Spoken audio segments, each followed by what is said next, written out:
बंदी छोड़ सतगुरु रामपाल जी परमेश्वर जी की जय हो। सत्साई भाई और बहनों, झूठ, पाखंड और फरेब का पुलिंदा सा न्यूज चैनल। सा एस का मतलब शतलोक, एक का मतलब आश्रम, शतलोक आश्रम न्यूज चैनल झूठी खबरें दिखाने में उस्ताद, सच्ची खबरों को छुपाने में माहिर। जब इन्होंने ये छोटा सा यूट्यूब चैनल शुरू किया तो हम लोगों ने सोचा कि अब हमें अच्छी अच्छी खबरें, सच्ची सच्ची खबरें सुनने और देखने को मिलेंगी। लेकिन भाई और बहनों, ये सा न्यूज चैनल ये तो केवल धार्मिक धंधा निकला।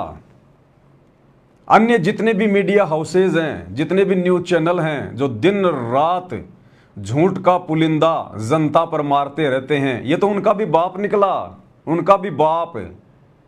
और फिर ये लोग कहते हैं हम एक धार्मिक संस्था से जुड़े हैं, हम संत रामपाल जी के सत भगत हैं, झूठ का हमारे पास नामो निशान भी नहीं है।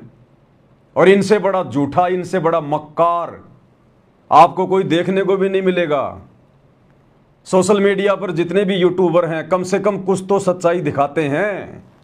इन्होंने तो पूरी सच्चाई को निगल लिया, पूरी सच्चाई को। कौन सी सच्चाई? परशुराम जयंती पर हरियाणा के मुख्यमंत्री रोहतक के पैरावर में आए थे, उससे संबंधित आपको सारी बातें बताएंगे। और किस प्रकार से इन लोगों ने, जिन लोगों की विशेष भूमिका थी मुख्यमंत्री की रैली में भीड़ जुटाने को लेकर, क्योंकि मुख्यमंत्री की रैली में पैरावर में आम समाज के लोग नहीं आए, मुश्किल से 2%, 98% लोग आए थे शतलोक आश्रम से, संत रामपाल जी के भगत और बाबा राम रहीम के भगत, इन दो संतों के भगत सबसे ज्यादा रोहतक के पैरावर में परशुराम जयंती पर आए थे।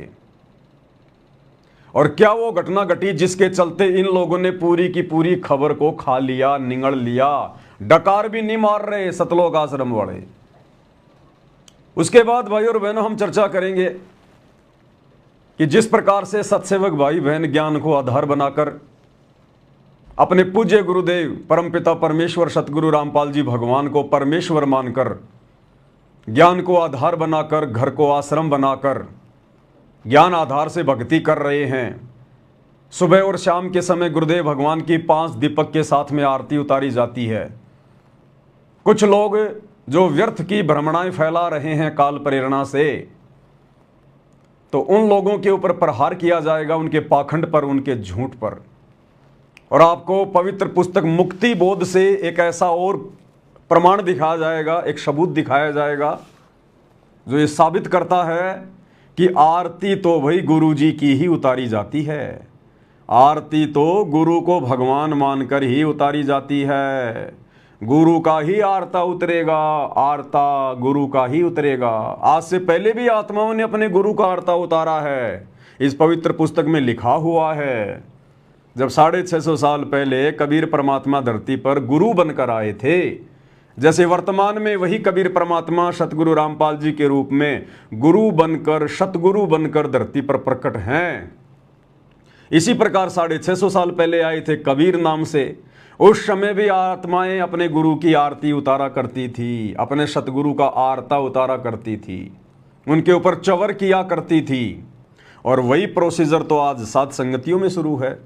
लंबे अरसे के बाद, 650 साल के बाद, अगर किसी ने गुरु को भगवान मान के आरती उतारना शुरू किया है, चवर करना शुरू किया है श्रद्धा के साथ, तो केवल साध संगतियों में। तो वो प्रमाण भी आप भाई बहनों को दिखाएंगे। उससे पहले भाई और बहनों, आज का वीडियो हम शुरू करें, पूज्य गुरुदेव भगवान सतगुरु रामपाल जी परमेश्वर जी का जयकारा लगाएंगे, क्योंकि परमेश्वर के आशीर्वाद और उनकी पावर के बिना जीव एक शब्द भी नहीं निकाल सकता। बंदी छोड़ सतगुरु रामपाल जी परमेश्वर जी की जय हो। परमपिता परमात्मा, सारी सृष्टि के रचनहार, कुल मालिक, असंख्य ब्रह्मांडों के स्वामी, जगत गुरु, तीनों लोकों में प्रवेश करके सबका भरण पोषण करने वाले राजाधिराज, आत्माधार, नाथों के नाथ, देवों के देव, महादेव, सर्वेश्वर, महेश्वर, मृत्युंजय, अजरो अमर, आदि अनादि, सनातनी प्रभु, जगत पिता, जगदीश्वर, श्री श्री 1008 की उपाधि के वास्तविक अधिकारी, अकाल मूर्त शब्द स्वरूपी राम वासुदेव सर्वगतम ब्रह्म, परम पूज्य प्रथम पूज्य परम संत परम पुरुष परम धनी परम दयालु सत्य कबीर हक्का कबीर अल्लाहु कबीर अल्लाहु अकबर बाखबर अल्लाह ताला, जगत के तारणहार जगत के मुक्तिदाता जगत के जगन्नाथ, हारे के सहारे, हिंदुओं के राम मुसलमानों के अल्लाह, सिखों के वाहे गुरु ईसाइयों के मसीह, दया के सागर दया निधि करुणा के सागर करुणा निधि, स्वयंभू परिभू संकट मोचन कष्ट हरण मंगल करण दुख भंजन अविगत कबीर, निर्विकार निर्विषम परमात्मा अलय अलेख सतगुरु आदि अनादि सतगुरु, असली मर्यादा पुरुषोत्तम असली राम असली कृष्ण असली घनश्याम असली मुरारी, राजाओं के राजा महाराजाओं के महाराजा, शहंशाहों के शहंशाह, सम्राटों के सम्राट, भगवानों के भगवान, अल्लाहों के अल्लाह, प्रभुओं के प्रभु, मसीहाओं के मसीह, सच्चे वाहे गुरु, बाबाओं के बाबा, पीरों के पीर, सेठों के सेठ, जगत सेठ सावड़सा सेठ, सर्वगुण संपन्न, अनंत कोटि कलाओं के स्वामी, अनंत कोटि ब्रह्मांडों के नायक, योगियों में महायोगी, ध्यानियों में महाध्यानी, सिद्धों में परम सिद्ध, ज्ञानियों में तत्व ज्ञानी, ब्रह्म ज्ञानी, महाज्ञानी, परम ज्ञानी, सर्वश्रेष्ठ ज्ञानी, विज्ञानी, युवा कबीर, समरथ कबीर है संवाद, अमित ओझा, सच्चे रहनुमा, करीम अल्लाह, सुभान अल्लाह, दुनिया के अंतिम पैगंबर। 8 सितंबर 1951 से गांव धनाना, जिला सोनीपत, हरियाणा, भारतवर्ष की पावन भूमि पे प्रकट रियल कल की भगवान श्री नारायण साकार हरि श्री बाबा साहेब नूर अनंत परमात्मा, सच्चे बाखबर, सच्चे दरवेश, संत शिरोमणि सतगुरु रामपाल जी परमेश्वर जी के चरण कमल में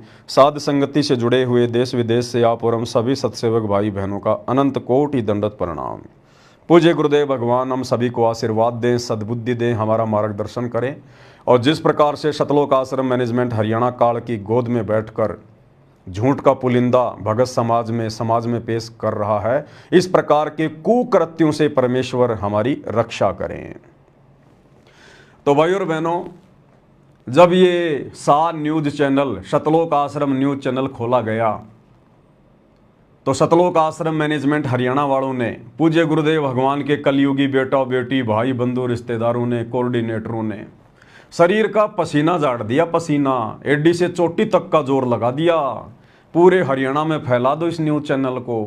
बेचारे भोले भाले भक्तों को गुरुजी का नाम लेकर कि गुरुजी का आदेश है, इस न्यूज चैनल को लोगों से घर घर जा जा के, गलियों में जा जा के और सब्सक्राइब करवाओ। सब्सक्राइब एकमात्र यही न्यूज चैनल है दुनिया में जो अब सच्चाई लोगों के सामने ला के रखेगा। और देखो क्या लिखा हुआ है, देखो, सच जो आप जानना चाहते हैं, जो सच आज तक किसी ने दिखाया ही नहीं, ये मीडिया चैनल वाले दिखा ही नहीं रहे, ये कह रहे हैं कि वो सच हम दिखाएंगे हम। तो हम लोगों ने सोचा भाई वाह, ये तो बहुत अच्छी बात है, चलो देर सवेर कोई न कोई तो खड़ा हुआ है माई का लाल समाज में सीना तान कर सच्चाई बताने के लिए। परंतु ये तो गीदड़ निकले, गीदड़ से भी गए गुजरे, गीदड़ से भी गए गुजरे। भाई और बहनों, हम सतगुरु रामपाल जी परमेश्वर जी के भगत हैं, उनके बच्चे हैं, उनके वचन के बेटा और बेटी हैं, शिष्य और शिष्याएं हैं। हमारे गुरुदेव भगवान जो सतलोक के राजा हैं, सतलोक के शहंशाह हैं, स्वयं कबीर परमात्मा हैं। एक आम व्यक्ति आम संत की भूमिका करते हुए ये ज्ञान आप और हमारे तक पहुंचाने के लिए हम इस काल लोक के कष्टों से अवगत करवाकर, सत्संग सुनाकर, तत्व ज्ञान देकर सतलोक ले चलने के लिए आए हैं। और यदि हम पूज्य गुरुदेव जी का इतिहास देखें तो जब से उन्होंने भक्ति मार्ग की शुरुआत की है सन 1994 से लगातार संघर्ष कर रहे हैं, लगातार ऐसा संघर्ष जो आपको 21 ब्रह्मांड में कहीं देखने को नहीं मिलेगा।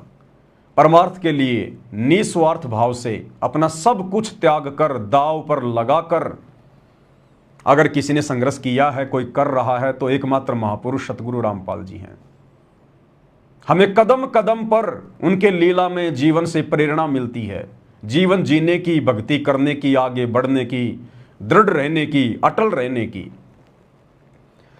तो गुरुदेव भगवान ने हमें केवल एक ही बात समझाई है कि बच्चों, जिस प्रकार से पिछले 30 वर्षों से मैं अज्ञान और पाखंड के खिलाफ, वो पाखंड चाहे मेरे घर में हो चाहे मेरे घर से बाहर हो, उस पाखंड को मिटाने के लिए जिस प्रकार से मैं संघर्ष कर रहा हूं, दुनिया भर के दाग, दुनिया भर की बदनामी, दुनिया भर का कीचड़ अपने दामन पर लगाकर मैं अपने इरादे पर अटल हूं।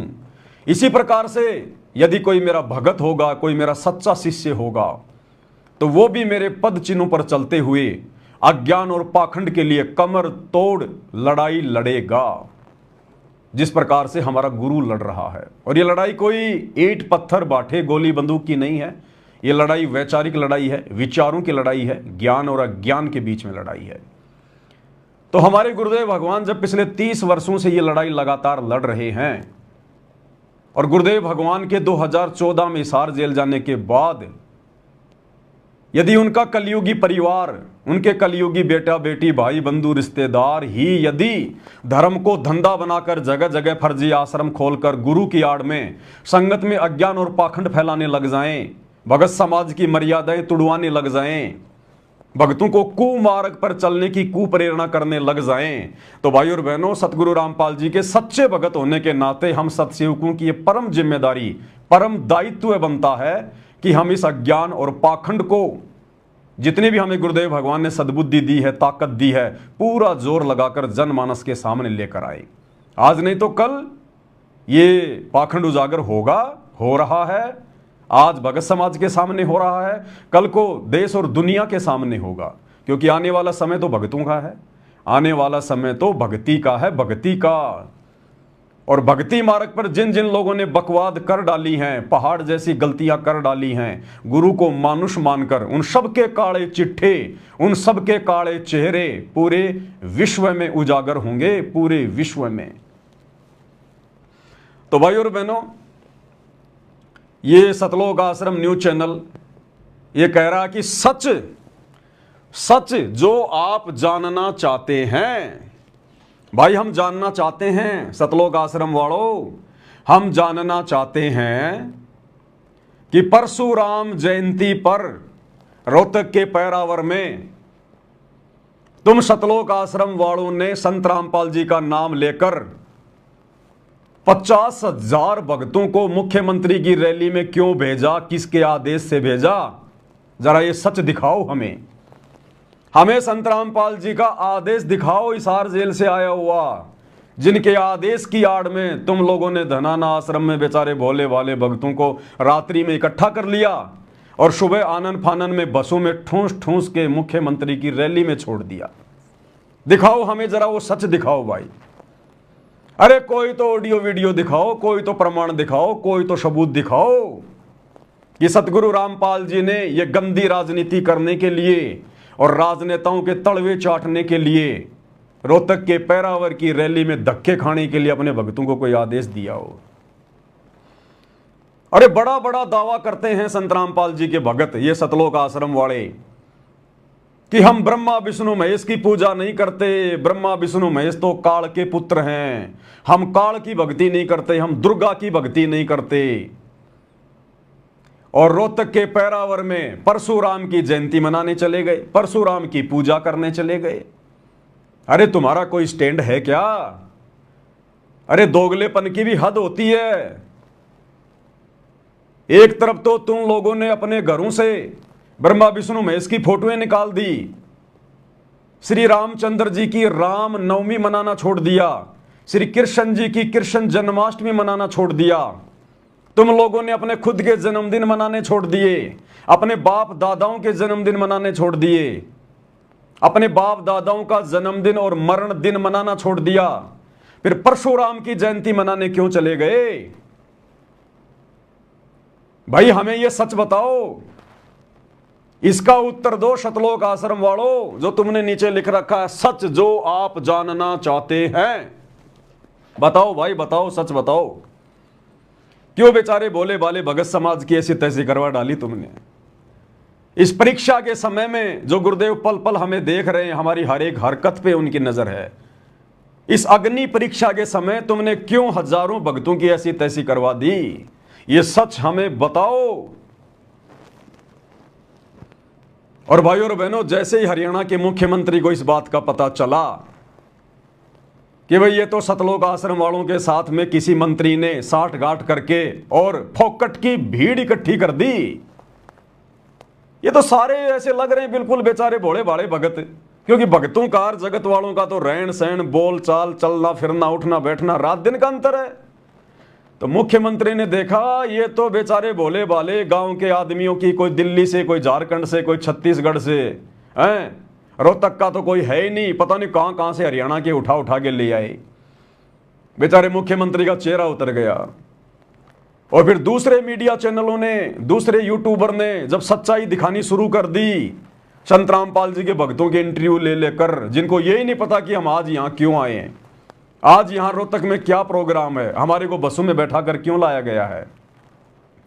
बस हरियाणा सरकार से साठ गांठ करके 500 बसें, इन लोगों ने तो 700 बसें बताई हैं, 700 बसें जो वीडियो बना बना के डाल रहे हैं सतलोक आश्रम वाले, कि 700 बसें हरियाणा रोडवेज की हरियाणा के मुख्यमंत्री ने सतलोक आश्रम धनाना में खड़ी कर दी रात को ही, परशुराम की जयंती से एक रात पहले, और ठोक दिया गया उस रैली में बोले वाले भक्तों को। अब बताओ, हमें सच बताओ भाई, सच। संत रामपाल जी का तो राजनीति से दूर दूर तक कोई लेना देना नहीं है, ना गंदे राजनेताओं से कोई लेना देना है संत रामपाल जी का। अरे वो सतलोक का राजा कबीर साहब अगर धरती पर आकर अपने भक्तों से इस प्रकार की गंदी राजनीति करवाएगा, तो भक्ति क्या फिर आसाराम करवाएगा या राम रहीम करवाएगा? वो ही गंदे कर्म जो राम रहीम किया करता था, आसाराम किया करता था राजनेताओं की सह लेकर, वो ही गंदे कर्म आज सतगुरु रामपाल जी का नाम लेकर, उनके नाम की आड़ में, उनके नाम के ऊपर कीचड़ उछालते हुए, उनके कलयुगी काल प्रेरित बेटा बेटी भाई बंधु रिश्तेदारों ने शुरू कर दिए। अरे क्या अंतर रह गया फिर? आम समाज क्या सोचेगा? तुम लोगों ने थू थू करवा दी सतगुरु रामपाल जी की, थू थू।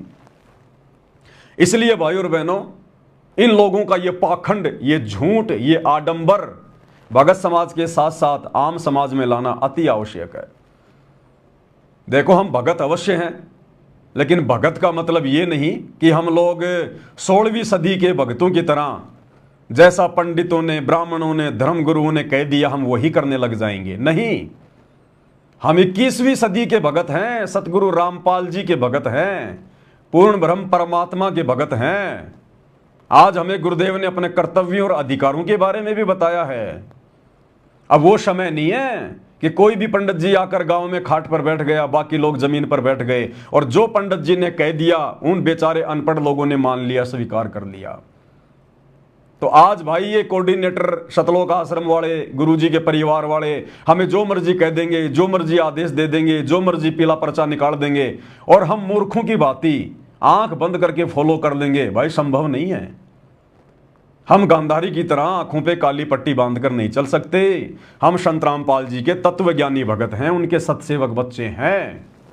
हमें गुरुदेव ने ठोक ठोक के तत्व ज्ञान दिया है, और गुरुदेव ने कह रखा कि बेटा जब भी ऐसी कोई धर्म संकट की स्थिति उत्पन्न हो जाए तो मैंने तुम्हें टॉर्च दे रखी है, तत्व ज्ञान रूपी टॉर्च, फोकस मार के देख लेना।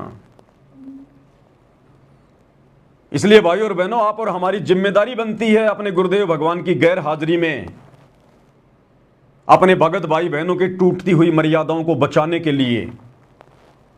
हमारा काम केवल इतना ही नहीं है कि गुरुजी ने जो भक्ति दे दी बस अपनी भक्ति में लगे रहें और अपना पेट भरने के लिए काम धंधा करते रहें, बाकी जाओ बाढ़ में, संघर्ष अकेला गुरु करता रहेगा। नहीं, गुरु ने हमें सत्संग रूपी खीर खिला खिला के युवा बना दिया, जवान बना दिया। किस लिए बनाया? गुरु के सर में दर्द करने के लिए, या गुरु का कंधे से कंधा मिलाकर अज्ञान और पाखंड को मिटाने के लिए, सहयोग करने के लिए। तो भैया जिम्मेदारियों से भगत भाग नहीं सकता। ये कह देना कि जो करेगा सो भरेगा, हम क्यों बीच में टांग अड़ाएं, गुरुजी जाने, मैनेजमेंट वाले जाने।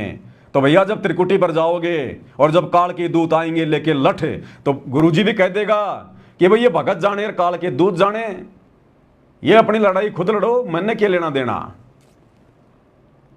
तो भैया आज गुरु का कंधे से कंधा मिलाकर सहयोग करना पड़ेगा। गुरु ने हमें युवा बना दिया सत्संग रूपी खीर खिला खिला के। इसी दिन के लिए गुरु ने हमें परिपूर्ण किया है ज्ञान से, हर प्रकार से, कि मेरे बच्चे और काल के साथ में लड़ सकें, ज्ञान आधार से पाखंड और आडंबर का मुकाबला कर सकें, तब गुरु प्रसन्न होगा। आंख बंद करके बैठने से, बड़े बड़े भक्तों के तलवे चाटने से, कोऑर्डिनेटरों के डर से, हाथों में चूड़ियां पहनने से, मुंह पर ताला लगा लेने से गुरु प्रसन्न नहीं होगा। परमेश्वर कहते हैं, साचा शब्द कबीर का और प्रकट किया जगमाही, और जैसे को तैसा कहे सो तो निंदा नहीं। गुरु जी ने हमें सिखाया है कि भक्ति तो करनी है, अपनी मर्यादाओं में तो रहना ही रहना है। भगत के 16 आभूषण तो धारण करने हैं। साथ में जब वो समय आ जाए तो तुम लोगों ने तत्व ज्ञान रूपी हथियार उठा के प्रहार भी करना है काल के ऊपर। तो भैया, चोर को चोर कहना, डाकू को डाकू कहना, गुरु की आड़ में जो संगत की मर्यादा तोड़वा रहा है उनको झूठा फरेब, 2 नंबरी कहना, और संगत के सामने उनके काले चेहरे, उनके काले कुक्रम उजागर करना, उनकी गलतियों को सार्वजनिक करना, ये भी परमेश्वर ने हमें समझाया है, बताया है। इससे मर्यादा खंडित नहीं होती, इससे नाम नहीं टूटता, बल्कि ऐसा करने से तो गुरु प्रसन्न होता है कि वास्तव में मेरे बच्चे काल के साथ लड़ने के योग्य हो गए हैं। इसलिए भाइयों और बहनों, खाली भोग आरती की वीडियो डालने से बात नहीं बनेगी, सात संगति के मात्र वीडियो डालने से बात नहीं बनेगी। 2-4 शब्द गा लिए, वीडियो डाल दिए, ये पवन दास कोई अकेला थोड़ी है लड़ाई लड़ने के लिए, अकेली मेरी जिम्मेदारी थोड़ी है भाई। आप लोगों के हाथ में परमात्मा ने मोबाइल दे दिया, सोशल मीडिया दे दिया, हथियार दे दिए, क्यों नहीं बनाते वीडियो? तुम्हें क्या बोलना है, किस प्रकार से बोलना है, हर प्रकार की घटनाओं से लाइव आकर मैं तुम्हें परिचित करवा रहा हूं। जितनी शंकाओं के समाधान परमात्मा ने आप लोगों की करवाई है, संसार में किसी की नहीं करवाई। फिर आप लोगों को किस बात का डर है, किस बात का भय है, किस बात की शर्म आ रही है भाई? छोटे छोटे वीडियो बना बना के 2 मिनट के, 4 मिनट के, 5 मिनट के लाइव आकर क्यों नहीं डालते इन पाखंडियों के ऊपर? एक अकेले पवन दास की जिम्मेदारी थोड़ी है। परमात्मा कल को सबसे हिसाब मांगेगा, परमात्मा तो सबसे जवाब मिलेगा। कबीर साईं मिल लेंगे, पूछेंगे कुशलात, आदि अंत की सब कहूं अपने दिल की बात।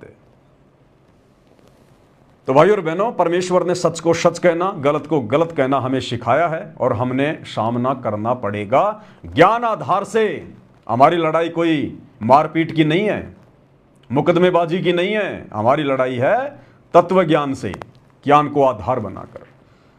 तो ये देखो, ये न्यूज चैनल, झूठे पाखंडी लोग अपने धार्मिक धंधे के लिए, 2 पैसे कमाने के लिए गुरु की आड़ में बेचारी संगत की रेल बना रखी थी। गांव गांव, नगर नगर, गली गली लोगों के मोबाइल खोल खोल के सब्सक्राइब करवा रहे थे, लोगों की गालियां खा रहे थे। अरे इसी दिन के लिए आप लोगों ने पसीना बहाया था क्या? क्यों नहीं दिखा रहा ये सतलोक आश्रम वाला रोहतक की रैली की खबरें? अरे क्यों नहीं दिखा रहे भाई? तुम्हारी तो मुख्यमंत्री की रैली में विशेष भूमिका थी। 50,000 लोग केवल सतलोक आश्रम धनाना से गए थे 500 बसों में बैठकर मुख्यमंत्री की रैली में, परशुराम की जयंती पर। और तुम लोगों ने एक छोटी सी खबर भी नहीं डाली अपने सार न्यूज चैनल पर। अरे क्या हुआ? किस बात का डर, किस बात का भय? अरे छोटी सी खबर तो डालते कि संत रामपाल जी के आदेश से हरियाणा सरकार ने धनाना आश्रम में 700 रोडवेज बसें भेजी, और ये देखो मूर्खों का टोल रात को ही आ गया धनाना आश्रम में भेड़ चाल में, और सुबह हमने सबको बसों में ठोक कर और मुख्यमंत्री की रैली में मर्यादा तोड़वाने के लिए छोड़ दिया। अरे एक छोटी सी खबर तो डाल देते। इतना बड़ा न्यूज चैनल खोल रखा कि सच तो बस हम ही दिखाएंगे, हम ही हैं धर्मपुत्र, बाकी तो सभी कौरव हैं। अरे तुम तो उन देश दुनिया के झूठे मीडिया चैनल वालों से भी गए गुजरे निकले, जिस रैली में तुम सतलोक आश्रम वालों की सबसे बड़ी भूमिका मुख्यमंत्री की इज्जत बचाने के लिए भीड़ भेजकर, और तुमने छोटी सी न्यूज भी नहीं डाली। अरे किस बात का डर है सतलोक आश्रम वालों? किस बात से डर गए, किस बात से घबरा गए? तुम तो कहते हो गुरुजी के आदेश से सारे काम करते हैं हम। तो जब तुम्हारे गुरु ने आदेश दे दिया परशुराम की जयंती मनाने के लिए, तो तुम्हें शर्म क्यों आ रही है भाई अपने चैनल पर वो छोटी सी खबर डालने में? दुनिया भर के लोग डाल रहे हैं, तुम भी डालो ना। और फालतू की झूठ डालते रहते हो तुम सारा दिन। शिमला में बर्फ गिर गई, हमने चाटनी है क्या वो बर्फ? हमारे क्या काम की वो बर्फ भाई?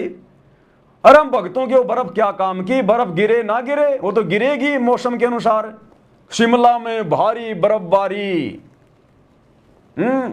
हिमाचल में बस 200 फीट खाई में गिर गई। तेरा दादा बैठा था उस बस में। तने क्या मतलब है? दुनिया भर की बसें रोज गिरती हैं। ये हम भक्तों का काम है क्या? ये फलाने फलाने क्रिकेटर ने इतने रन बनाए, आज वहां मैच है, वहां मैच है, क्या करना में? ये दुनिया भर के फालतू की न्यूज तुम लोग डालते रहते हो।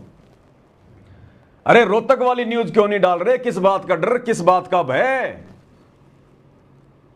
क्या तुम लोगों के अनुसार गुरुजी भी चोरी छुपे काम करवाते हैं क्या? क्योंकि ये तुम लोगों का अपना मनमाना आचरण था, इसमें गुरुजी का कोई रोल नहीं, गुरुजी का कोई लेना देना नहीं। गुरुजी तो गंदी राजनीति से कोसों दूर है, कोसों दूर। और ये सारा का सारा बवंडर क्यों किया जा रहा है भाई और बहनों? पता है, ये गुरुजी के जो लड़के हैं ना, ये चुनाव लड़ने की तैयारी में, चुनाव लड़ने की तैयारी में, और ये बीजेपी सरकार से ये टिकट प्राप्त करने के लिए इतनी चापलूसी कर रहे हैं कि हमारे को अब की बार बीजेपी से टिकट मिल जाए, रोहतक से या सोनीपत से, और कोई लेन देन नहीं है। केवल चुनाव लड़ने के लिए, बीजेपी सरकार से टिकट प्राप्त करने के लिए इतनी चप्पल चाटी जा रही है, इतनी गुलामी की जा रही है। कैसे भगत समाज की मर्यादा तुड़वाई जा रही है, आप देख लेना। ये गुरुजी का बड़े वाला लड़का, ये लोग क्यों कर रहे हैं अपनी मार्केटिंग इतनी? हरियाणा से बाहर क्यों नहीं कर रहे मार्केटिंग? ये इन्होंने धर्मशाला बनवानी होती है तो सोनीपत और रोहतक के क्षेत्र में बनाएंगे, ये जाटों की धर्मशाला।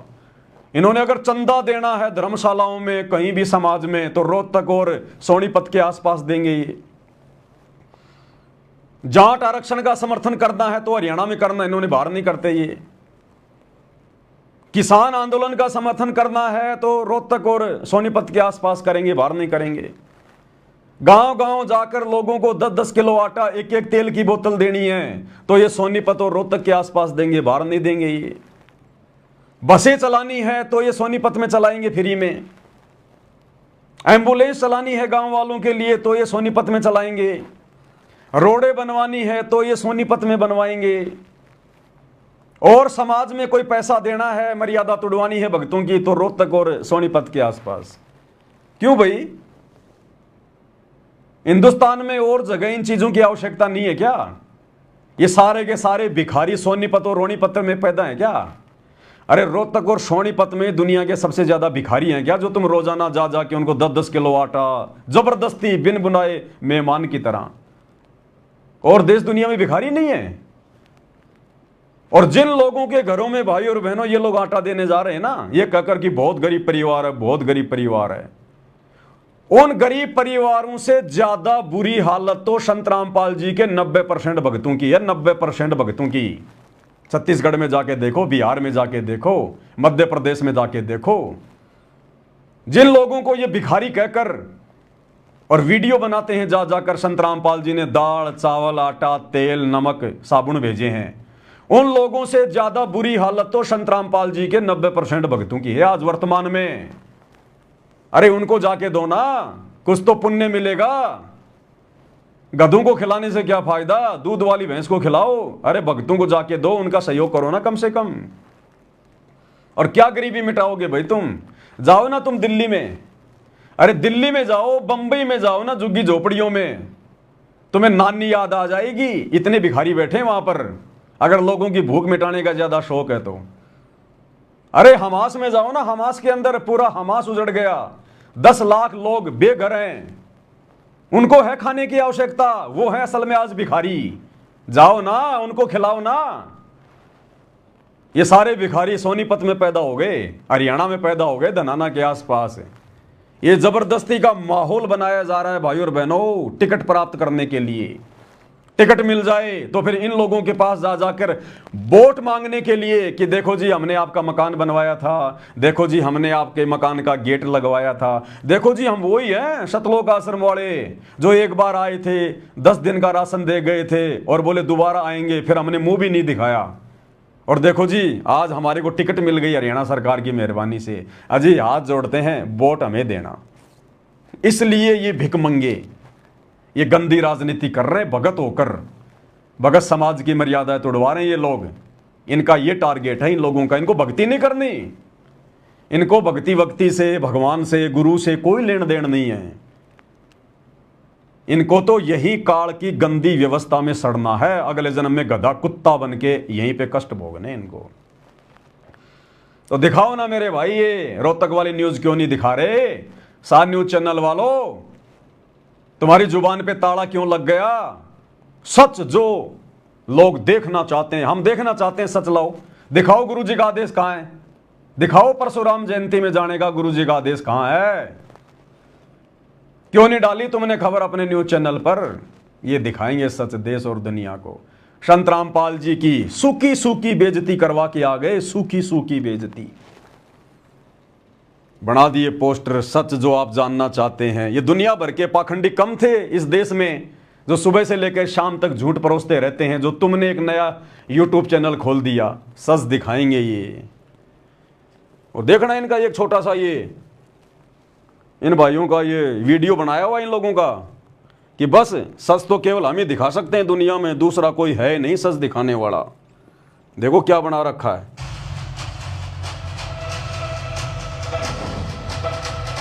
अब खबरों की लेंगे खबर, जो आम आदमी पर करती हैं सीधा असर।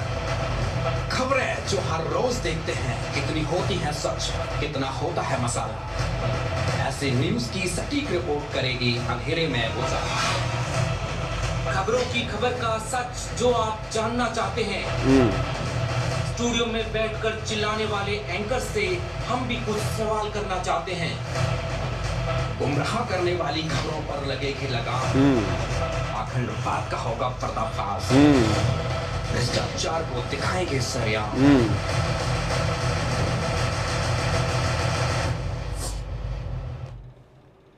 भ्रष्टाचार को दिखाएंगे सरेआम, खबरों की लेंगे खबर। और नालायकों, तुम खुद भ्रष्टाचार कर रहे हो। हरियाणा सरकार की 500 बसें धनाना आश्रम में बुलाकर तुमने जनता को कितना परेशान करवा दिया। उस दिन जो हरियाणा सरकार की 700 बसें तुम्हारे आश्रम में आके खड़ी हो गई, उस दिन हरियाणा की जनता को कितनी परेशानी का सामना करना पड़ा होगा आने जाने में। अपने चंद स्वार्थ के लिए तुम लोगों ने कितना डीजल बर्बाद करवा दिया सरकार का। ये आम जनता के टैक्स का पैसा है। भ्रष्टाचार को खत्म करेंगे ये अपने स्वार्थ के लिए। एक छोटी सी एक विधायक की टिकट प्राप्त करने के लिए, एक छोटी सी टिकट प्राप्त करने के लिए सरकार के तलवे चाट रहे हैं, आम जनता के टैक्स के पैसे का दुरुपयोग करवा रहे हैं और कह रहे हैं हम भ्रष्टाचार को समाप्त करेंगे। इस विधि से तो तुम शोपन में भी नहीं कर सकते। ये तो परमात्मा का काम है, परमात्मा का थोड़ा चलेगा तब होगा। अब आगे देखो भाई और बहनों, किस प्रकार से इस घटना ने संत रामपाल जी की पूरे हरियाणा में थू थू करवाई है। पूरे हरियाणा में बहुत सारे लोग जिनको परशुराम जयंती में नहीं जाने दिया गया हरियाणा सरकार के द्वारा, उनको घर में हाउस अरेस्ट कर लिया गया। जिनमें हरियाणा का एक व्यक्ति है, एक समाज सेवी है, नवीन जय हिंद। उसके बाद देखो किस किस प्रकार की न्यूज आ रही है। ये भास्कर, दैनिक भास्कर की न्यूज है, रोहतक भास्कर 1/6/2025 यानी 1 जून 2025 की ये खबर है। ये कह रहे थे ना हम हमारे गुरुजी का प्रचार करने जा रहे हैं रोहतक में, गुरुजी का प्रचार करने जा रहे हैं। ये प्रचार किया इन्होंने गुरुजी का रोहतक में जाकर, गुरुजी की थू थू करवा दी, थू थू। अरे गुरुजी क्या तुम्हारे कुकर्मों के कारण, बरवाला कांड के जो है कारण क्या पहले से थोड़े बदनाम है, जो तुम लोगों ने और ज्यादा बदनाम करवा दिया अपने गुरु को, अपने पिता को। ये देखो जी, पैरावर धाम को मंत्री के इशारे पर बाबा धाम बनाने की साजिश रची गई। हरियाणा सरकार में मंत्री अरविंद शर्मा और संत रामपाल जी के बड़े बेटे वीरेंद्र के बीच में सांठगांठ होती है, एग्रीमेंट होता है कि साहब भीड़ हमारे पास में है, जितनी मर्जी उतनी भेज देंगे, आप चिंता मत करो, बस हमें तो केवल टिकट दिलवा देना तुम अब की बार। और अरविंद शर्मा ने ये बसें भेज दी और इन्होंने भीड़ बैठा के बसों में और मुख्यमंत्री की रैली में ठोक दी। क्या लोगों को पता नहीं चलेगा ये भीड़ कहां से आ रही है? क्या हरियाणा के लोगों को पहचान नहीं है कि बाहर के लोग कौन है, हरियाणा के लोग कौन है?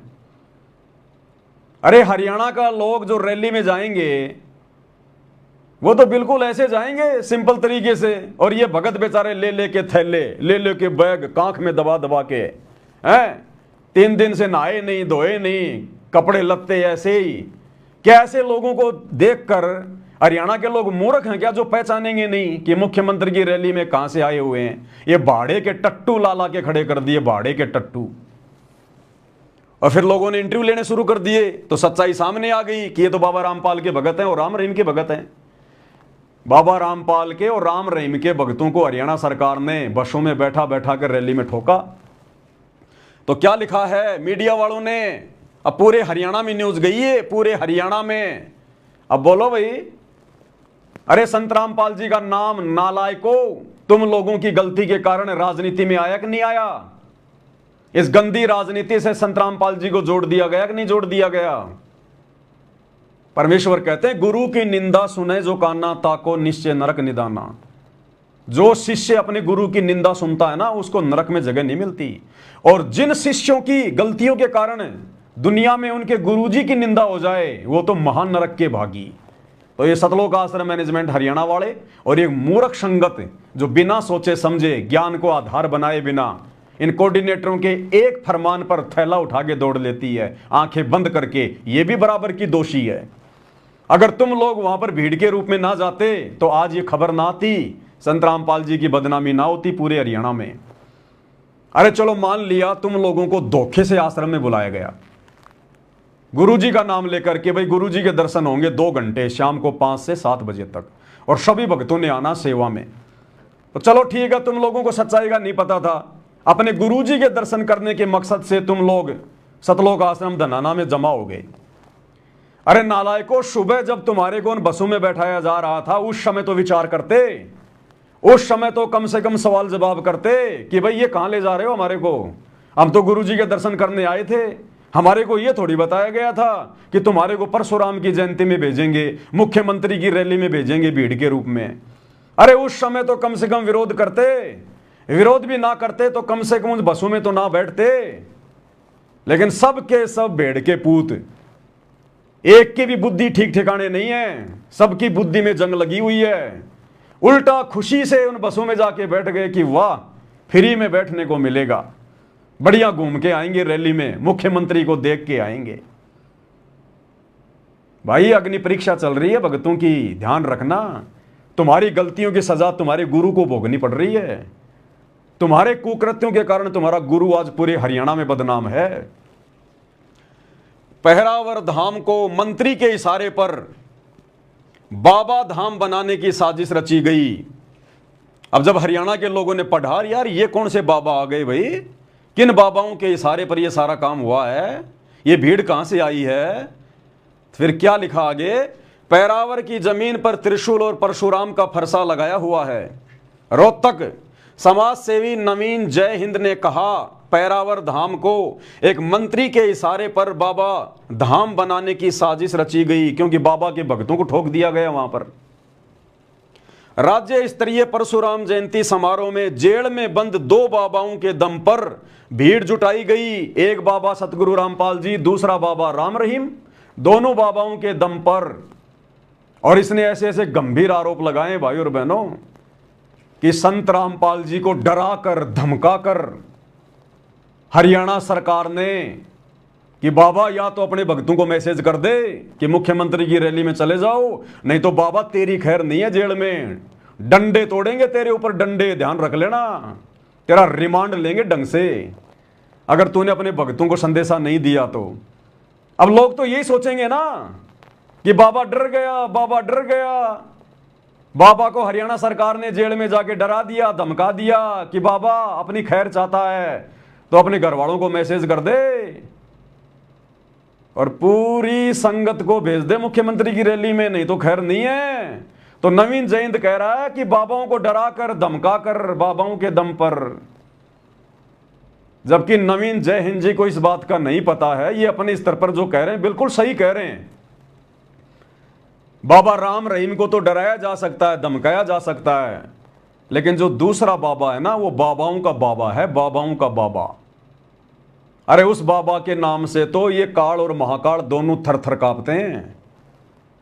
काल करे जोड़ विनती और महाकाल अरदास, और जम जोरा जासे डरे मिटे कर्म के लेख, अदली असल कबीर है कुल के सतगुरु एक।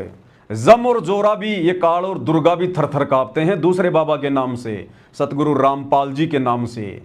ये परमेश्वर है, परमात्मा है, धरती पर प्रकट है, स्वयं कबीर भगवान है। ये अवतरित हुए 8 सितंबर 1951 को।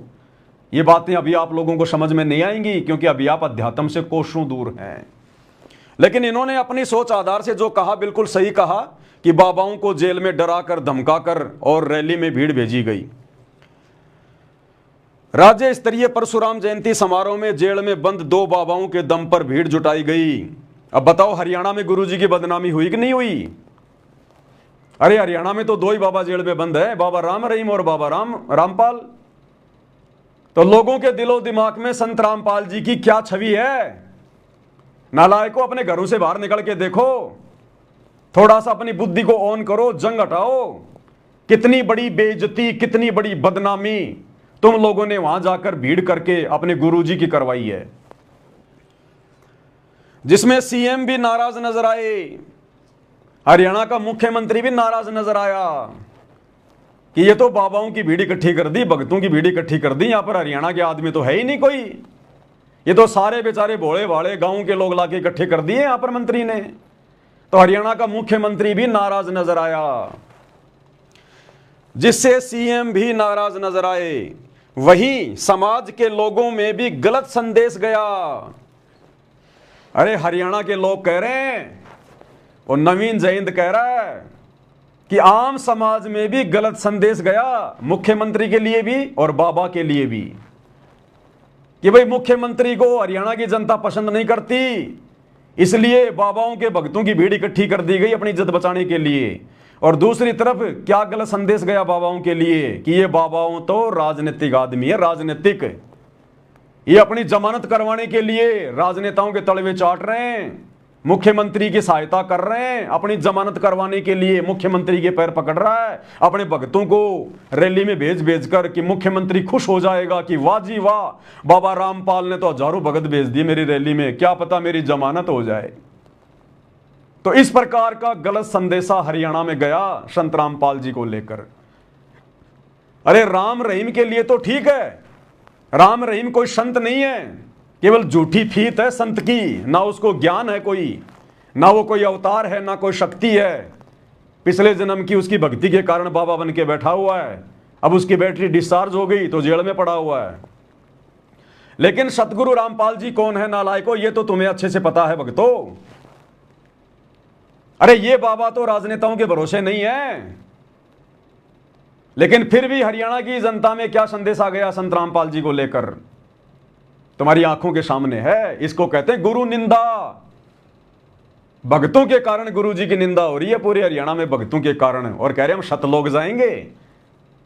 तुम्हें तो काल नरक में भी कोई ठीक ठाक सी जगह देगा कोई ढंग की देख के, कि नालायकों को परमात्मा मिला उसके बाद भी 2 कौड़ी के काम करके आ गए। वहीं समाज के लोगों में भी गलत संदेश आ गया। नवीन जय हिंद ने आरोप लगाया कि जेल में बंद एक बाबा की मुंह बोली बेटी एक मंत्री से मिलकर गई। बाबा राम रहीम की मुंह बोली बेटी वो मंत्री से मिलकर गई कि आप हमारे बाबा को इसी प्रकार से 40-40 दिन की छुट्टी देते रहिए, पैरोल देते रहिए, जमानत देते रहिए, और हम बाबा के नाम की आड़ में बाबा के भक्तों को इसी प्रकार से तुम्हारी रैलियों में भेजते रहेंगे। तो ये किस्सा तो है बाबा राम रहीम की मुंह बोली बेटी का। एक बाबा की मुंह बोली बेटी एक मंत्री से मिलकर गई। अब आगे गुरुजी का जिक्र आ रहा है। वहीं हिसार जेल में बंद एक बाबा का बेटा भी मंत्री से मिला था। कौन कह रहा है? नवीन जय हिंद, कि बाबा रामपाल की तो बेटी मिलके गई है हरियाणा सरकार से, और उसकी बाबा राम रहीम की तो बेटी मिलके गई है, और बाबा रामपाल का बेटा वो मंत्री से मिलकर गया है, एग्रीमेंट करके गया है कि साहब बसें भेज देना, हमारे पास मूर्खों की कमी नहीं है, भीड़ की कमी नहीं है। वहीं हिसार जेल में बंद एक बाबा का बेटा भी मंत्री से मिला था। इतना ही नहीं, बाबा का बेटा तो कार्यक्रम में सीएम के मंच पर भी देखा गया। गुरुजी का बड़ा बेटा वीरेंद्र, वो तो वहां पर मंच पर भी बैठा हुआ था।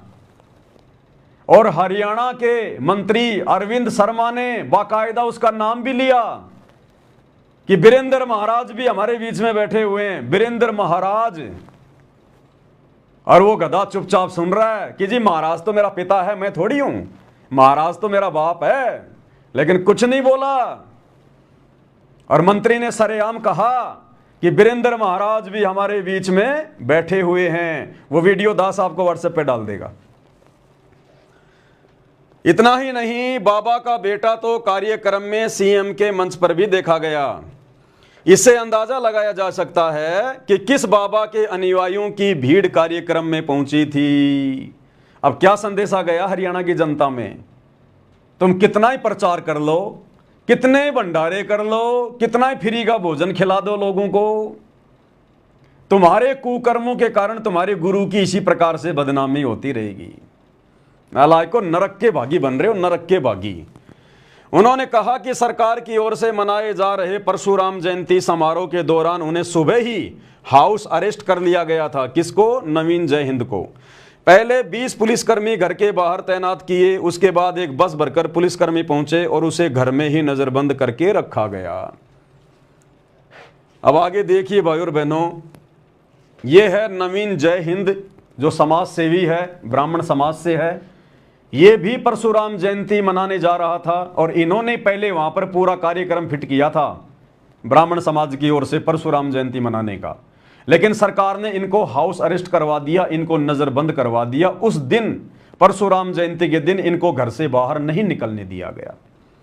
उसके बाद ये मीडिया के सामने आए, बहुत सारे मीडिया चैनल आए, उन्होंने इनके इंटरव्यू लिए और सारी बातें इन्होंने खुलकर बताई। फिर वो मीडिया चैनल वालों ने, अखबार वालों ने छापी और हरियाणा में घर घर में वो खबर गई और संत रामपाल जी की बदनामी का कारण बना। और इंटरव्यू के समय इन्होंने क्या कहा वो भी आप सुन लीजिए भाई और बहनों। नवीन जय हिंद ने अपना इंटरव्यू दिया और सरेआम उन्होंने ये बातें कही हैं जो बातें आपने अभी अभी अखबार में देखी हैं। और नवीन जय हिंद तो उल्टा संत रामपाल जी के भक्तों को सलाह दे रहा है कि भाई तुम्हारे गुरुजी की जेल में क्या हालत हो रही है, एक बार जाकर अपने गुरुजी से मिलके तो आ जाओ कम से कम। क्या कह रहा है सुनिएगा भाई और बहनों ध्यान से। हरियाणा रोडवेज की बसें 2 आश्रमों में गई और उन 2 आश्रमों से वो लोग आए। मुझे लगता है भगवान परशुराम बहुत नाराज हुए होंगे कल। और मैं बताना चाहता हूँ भगवान परशुराम के चेले बोले के भगत इतने कमजोर नहीं है, और वो कमजोर हो कोई डाउट में बोलने ना 25 तारीख को करके दिखा दिया। 1 लाख लोग आओगे, अरे 1 लाख लोग आके करेगा भाई, जितने भी लोग आओ उतने बतेरे श्रद्धा से आने चाहिए, बात खत्म। किराए की भाड़े की भीड़ क्या होता है? ये भाड़े की भीड़ से रैली के गए, भाड़े की भीड़ सरेआम कह रहा है, मीडिया के सामने कह रहा है कि बाबाओं के दम पर रैली को सफल बनाया गया है। बाबाओं को डरा कर धमका कर जेल में उनके भक्तों को रैली में भेजा गया है।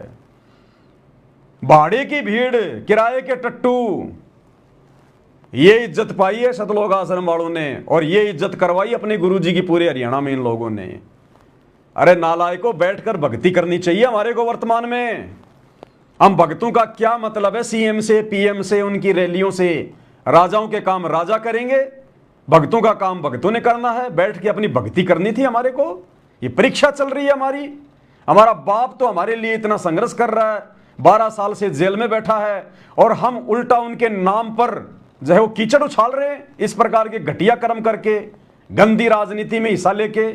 क्या मतलब था हमारा परशुराम की जयंती में जाने का? हम अपने बाप दादाओं की जयंती नहीं मनाते, हम राम और श्री कृष्ण की जयंती नहीं मनाते, तो परशुराम की जयंती मनाने क्यों पहुंच गए तुम वहां पर? तुम्हारी खोपड़ी में खुजली चल रही है क्या? कीड़ा काट रहा है क्या तुम्हें? इसको कहते हैं काल प्रेरणा। जब काल भगत की बुद्धि पे बैठ जाता है तो भगत को भला बुरा नहीं सोचने देता, फिर वो आदेशों का गुलाम बन जाता। आदेशों का गुलाम, गुरु की आड़ में चाहे उसको गधा भी आदेश दे दे तो भी उसको ये लगेगा मेरे गुरु का आदेश है। ऐसे ठगता ये काल, ऐसे ही तो खुद की बेइज्जती करवाई, ऐसी तैसी करवाई, मर्यादा तुड़वाई। और सतगुरु रामपाल जी की हरियाणा में घर घर में मीडिया के माध्यम से, अखबार के माध्यम से बेइज्जती करवाई। आगे क्या कह रहा है? ये तो अपने 10 बाबा लगे मन। मैंने पहले आपको सुना रही आपने मेरी बात को ध्यान से। मैंने कहा था ना जेल में कौन किए जा रहे हैं, आप लोग सुनते नहीं मेरी बात को। आप लोग पता नहीं क्यों नहीं ध्यान दिया, आप लोगों ने देख लिया। और जेल से जन्मोत्सव बाबाओं को डरा के, तो मैं बाबा के भक्तों को भी कहूंगा कि आपके बाबाओं, आपके गुरुजी जो भी हैं, उनको ऐसे परेशान किया जा रहा है जेल के अंदर। आप लोग पता लगाओ एक बार, उनका चल जाना आप अच्छी तरह से। फिर आगे बात है, क्या कह रहा है नवीन? जय हिंद संत रामपाल जी के भक्तों से निवेदन कर रहा है कि तुम्हारे गुरुजी को किस प्रकार से दुखी करवाया जा रहा है इस मैनेजमेंट के द्वारा, किस प्रकार से तुम्हारे गुरु को परेशान करवाया जा रहा है। एक बार जाकर अपने बाबा का हालचाल लो जेल में। ऐसे तुम्हारे गुरु को परेशान करवाया जा रहा है। ये इस जगत वाले भाई के विचार हैं जो भक्ति और भगवान से कोसों दूर है, और जिन्हें भक्ति मिल गई, भगवान मिल गया, वो नालायक गांधारी की तरह आंखों पर काली पट्टी बांध के अपने गुरुजी की बदनामी और बेइज्जती का कारण बने हुए हैं। ये आम समाज में जा रही हैं ये खबरें, यूट्यूब चैनल के माध्यम से, मीडिया के माध्यम से। क्या इज्जत रही तुम लोगों की और तुम्हारे गुरु की? अरे तुम्हारा गुरु पहले से इतना बदनाम है तुम्हारे कुकर्मों के कारण।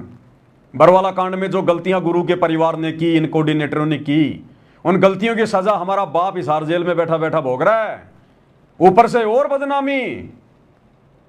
इसीलिए तो गुरुजी ने जब जब भूल पड़े पुस्तक में लिखा है कि बच्चों, मैं हिसार जेल में बैठकर तुम्हारी परीक्षा ले रहा हूं, तुम क्या क्या गलतियां करोगे मैं ये देख रहा हूं। तो ये अग्नि परीक्षा का समय है, हमारा अग्नि परीक्षा का समय है। हमारा 1% भी उस रैली में जाने का कोई मतलब ही नहीं बनता था। सारा का सारा षड्यंत्र गुरुजी के परिवार का, गुरुजी के बेटे का, गुरुजी के भाई का, हरियाणा सरकार की चापलूसी करके चुनाव में टिकट प्राप्त करने का, और ऐसे तैसी करवा रहे हैं भक्तों की, उनकी भक्ति की। तो देख लिया आप लोगों ने इस भाई के विचार। अब भाई और बहनों, मैं निवेदन करूंगा उन लोगों से, उन महापुरुषों से जो साध संगति की भक्ति क्रियाओं को लेकर दिन रात काले कव्वे की तरह कांव कांव करते रहते हैं, कांव कांव। गुरुजी की आरती नहीं उतारनी चाहिए, पवनदास पाखंड कर रहा है, जयपुर वाला पवनदास पाखंडी, फलाना दिखना। कब आदेश दिया गुरुजी ने आरती उतारने का, ये करने का, वो करने का? उन काले कौओं से मेरी विनती है, मेरी प्रार्थना है, अरे तुम इस रोहतक वाली घटना पे चुप क्यों हो भाई? ये पाखंड नहीं हो रहा क्या? पूरे हरियाणा में तुम्हारे गुरुजी की बदनामी हो रही है। अरे हम तो गुरुजी की आरती उतार रहे हैं, इससे तो गुरुजी की बेइज्जती नहीं होती, गुरुजी की बदनामी नहीं होती, उल्टा गुरु का सम्मान होता है कि देखो ये लोग अपने गुरु को भगवान का दर्जा दे रहे हैं। और ये रोहतक में 500 बसों में बैठाकर भक्तों को ठोक दिया गया परशुराम जयंती में, राजनेताओं की रैली में। अरे इसमें तो भक्तों की बदनामी, गुरुजी की बदनामी, भक्तों की भक्ति का सत्यानाश हो गया। और तुम लोग सत्सेवकों के ऊपर टीका टिप्पणी करने वालों, अरे तुम्हारी जीभ के ताले क्यों लग गए भाई? अरे यहां बोलो ना, 2 शब्द इनके ऊपर भी तो बोलो। कौन ले गया वहां आम संगत को 500 बसों में बैठाकर? कोई गांव का भगत ले गया क्या? अरे गुरुजी के बेटा बेटी के बिना, गुरुजी के भाई की सलाह के बिना, उनकी आज्ञा के बिना यह काम नहीं होता। अरे जरा अपनी प्यारी प्यारी जीभ को थोड़ा सा समझाओ और 2 शब्द उनके ऊपर भी बोलो भाई। एक वीडियो लाइव आकर उनके लिए भी तो बोलो, आश्रम वालों के लिए, मैनेजमेंट वालों के लिए, जो सरेआम पाखंड कर रहे हैं। लेकिन उनके आगे तो तुम्हारी धोती गिल्ली हो जाती है, तुम्हारी धोती गिल्ली, तुम्हारी श्वासें ऊपर की ऊपर, नीचे की नीचे रह जाती हैं कि मैनेजमेंट के खिलाफ कैसे बोले। इन्होंने तो पवनदास की देही तोड़ के रख दी। पवनदास तो चलो पहले भाई जिम जाम करता था, पहलवानी करता था, इसलिए उनके लठ जेल गया। और हम तो वैसे मरे पड़े, बूढ़े बूढ़े से हो गए, खोपड़ी के बाल उड़ गए, हमारे 2-4 लठ पड़ गए तो हमारा क्या होगा? हम तो वैसे ही मर जाएंगे। थोड़ा घी वा खाओ, थोड़ी कसरत वसरत करो, जिम जाम करो, थोड़ा बहुत 2-4 लठ खाओ मैनेजमेंट के। अरे क्यों जुबान बंद हो गई तुम्हारी? अरे संत रामपाल जी के सतवादी भक्तों, ना घर के ना घाट के, साध संगति से बागी। अरे तुम्हें पता नहीं है क्या इतनी बड़ी घटना हो गई? दास लाइव भी आ चुका है पहले इस घटना पर। उसके बाद भी तुम्हारी हिम्मत नहीं हो रही दो शब्द बोलने की कि भाई ये तो वास्तव में मैनेजमेंट ने गलत किया है। हमारे गुरुजी का तो राजनीति से कोई लेना देना नहीं। परशुराम की जयंती में क्यों ले गए भक्तों को गुरुजी के बेटा बेटी? अरे कुछ तो बोलो, दो शब्द तो बोलो। इतनी बड़ी बेइज्जती हरियाणा में अखबार में तुम्हारे गुरुजी की हो रही है, लेकिन तुम्हारी जीभ पे ताड़ा लग गया, ताड़ा। इसलिए तुम लोग काल प्रेरित हो, काल प्रेरित। काल काल के खिलाफ नहीं बोलता। आश्रम वाले भी काल प्रेरित, उल्टे कर्म, और तुम लोग भी साथ संगति से बागी होकर अपने कर्म ही फोड़ रहे हो। तो काल कभी काल का विरोध नहीं करवाएगा, काल कभी अपनों का विरोध नहीं करवाएगा।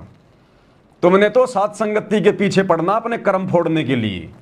बस गुरुजी की आरती नहीं उतरनी चाहिए, गुरुजी की आरती नहीं उतरनी चाहिए। एक वीडियो देखा, किसी ने भेजा मेरे को, छोटी सी कटिंग। एक कोई दर्शन दास नाम का भगत है, पहले साथ संगति में था, फिर वो बागी हो गया। अब चीखता है, चिल्लाता है। उसने कहा कि आखिर मैनेजमेंट गुरुजी के मिशन को ही तो आगे बढ़ा रहा है। अरे सारा ही मैनेजमेंट थोड़े ना गलत है, कुछ लोग हैं जो गलत हैं, बाकी लोग तो गुरुजी के मिशन को आगे बढ़ा रहे हैं। कितना का आगे बढ़ा दिया भाई। अरे देखो रे जरा, कहां से गया गुरुजी का मिशन, दिखाई नहीं दे रहा। ओ हो, हरियाणा में मंत्रियों की रैली में जाके ठोक दिया गुरुजी का मिशन। कहां पहुंचाया मैनेजमेंट ने गुरुजी के मिशन को? परशुराम की जयंती में जाके पहुंचा दिया, मुख्यमंत्री की रैली में रोहतक में पहुंचा दिया गुरुजी के मिशन को। यही तो मिशन है, राजनेताओं के तलवे चाटना, यही तो मिशन है आश्रम वालों का। गंदी राजनीति करना, यही तो मिशन है। काल की गोद में बैठ के भक्तों की मर्यादा तोड़वाना, यही तो मिशन है आश्रम वालों का। आश्रम वाले गुरुजी के मिशन को ही तो आगे बढ़ा रहे हैं। ये मिशन को आगे बढ़ाना है क्या? ये परशुराम की जयंती मनवाना है क्या मर्यादा? रही मर्यादा? राजनेताओं की रैली में धक्के खाना, ये मिशन है गुरुजी का? शतलोक से चलकर वो परमात्मा इस गंदे लोक में परशुराम की जयंती मनवाने आता है? गंदे राजनेताओं की रैलियों में भीड़ इकट्ठा करवाने के लिए आता है क्या वो परमात्मा? ये मिशन है। आंखें फूट गई तुम्हारी बागी भक्तों। थोड़ी बहुत भक्ति बची थी, उसका भी सत्यानाश कर रहे हो आए दिन साथ संगति के खिलाफ बोल बोल के। ये लास्ट में पता चलेगा जब तुम्हारी मटकी एकदम से फूटेगी। अभी तुम्हारी कार ने बुद्धि ऑफ कर रखी है।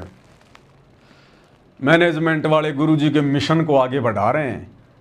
बढ़ा दिया ना मिशन को आगे। घर घर में आ गई न्यूज कि बाबाओं के दम पर परशुराम की जयंती मुख्यमंत्री ने मनाई है। जेल में गए मिलने बाबा के लड़के, फलना दिखना मंत्रियों से, बाबाओं को डरा के धमका के ये इज्जत करवाई तुम लोगों ने। वहां जाकर गुरुजी के मिशन को आसमान में पहुंचा दिया तुम लोगों ने। फिर कहते हैं कुछ लोग हैं जो गलत हैं। अरे जो गलत हैं उनके खिलाफ तो बोल के दिखाओ एक शब्द। चलो तुम्हारे अनुसार कुछ लोग ठीक हैं जो गुरुजी के मिशन को आगे बढ़ा रहे हैं, लेकिन जो गलत हैं उनके खिलाफ भी तो बोलो। अब गुरुजी का लड़का, गुरुजी की लड़की, गुरुजी का भाई, इन्होंने तो संगत को भेजा परशुराम की जयंती में बसों में बैठा कर, तो ये गलत हुए कि नहीं हुए? अब बोल के दिखाओ जरा इनके खिलाफ। मत बोल देना दर्शन दास तू वैसे ही सिंगल हड्डी का आदमी है, 30-35 किलो वजन होगा तेरे में, एक लठ भी नहीं सहन कर पाएगा मैनेजमेंट वालों के। दारा सिंह बनना छोड़ दे भाई, घर बैठ के भक्ति कर ले अपनी। ये लठ भी लठ झेलने वाले झेल सकते हैं जिन पे परमात्मा का आशीर्वाद होता है। तो एक लठ भी नहीं झेल पाएगा, कब्र खोदनी पड़ेगी मैनेजमेंट वालों को वहीं। तो मेरे भाई थोड़ा विचार कर ले। आज से पहले जब तू साथ संगति में था 4-5 साल तक, जब तेरे को मैनेजमेंट गलत दिखाई नहीं देता था, तब तो पवन दास के पास में घुटने से घुटना लगा के बैठा करता था। हैं पवन दास जी बिल्कुल सही कह रहे हैं, बिल्कुल सही कह रहे हैं, इसमें गलत क्या है, मैनेजमेंट गलत है। और जैसे ही काल प्रेरित हुआ, अब वो मैनेजमेंट तेरे को गुरुजी के मिशन को आगे ले जाने वाले दिखाई देने लग गए। अरे ऐसे मिशन आगे जाता है क्या गुरु का? ये गंदी राजनीति करके गुरु के मिशन को आगे ले जाओगे क्या?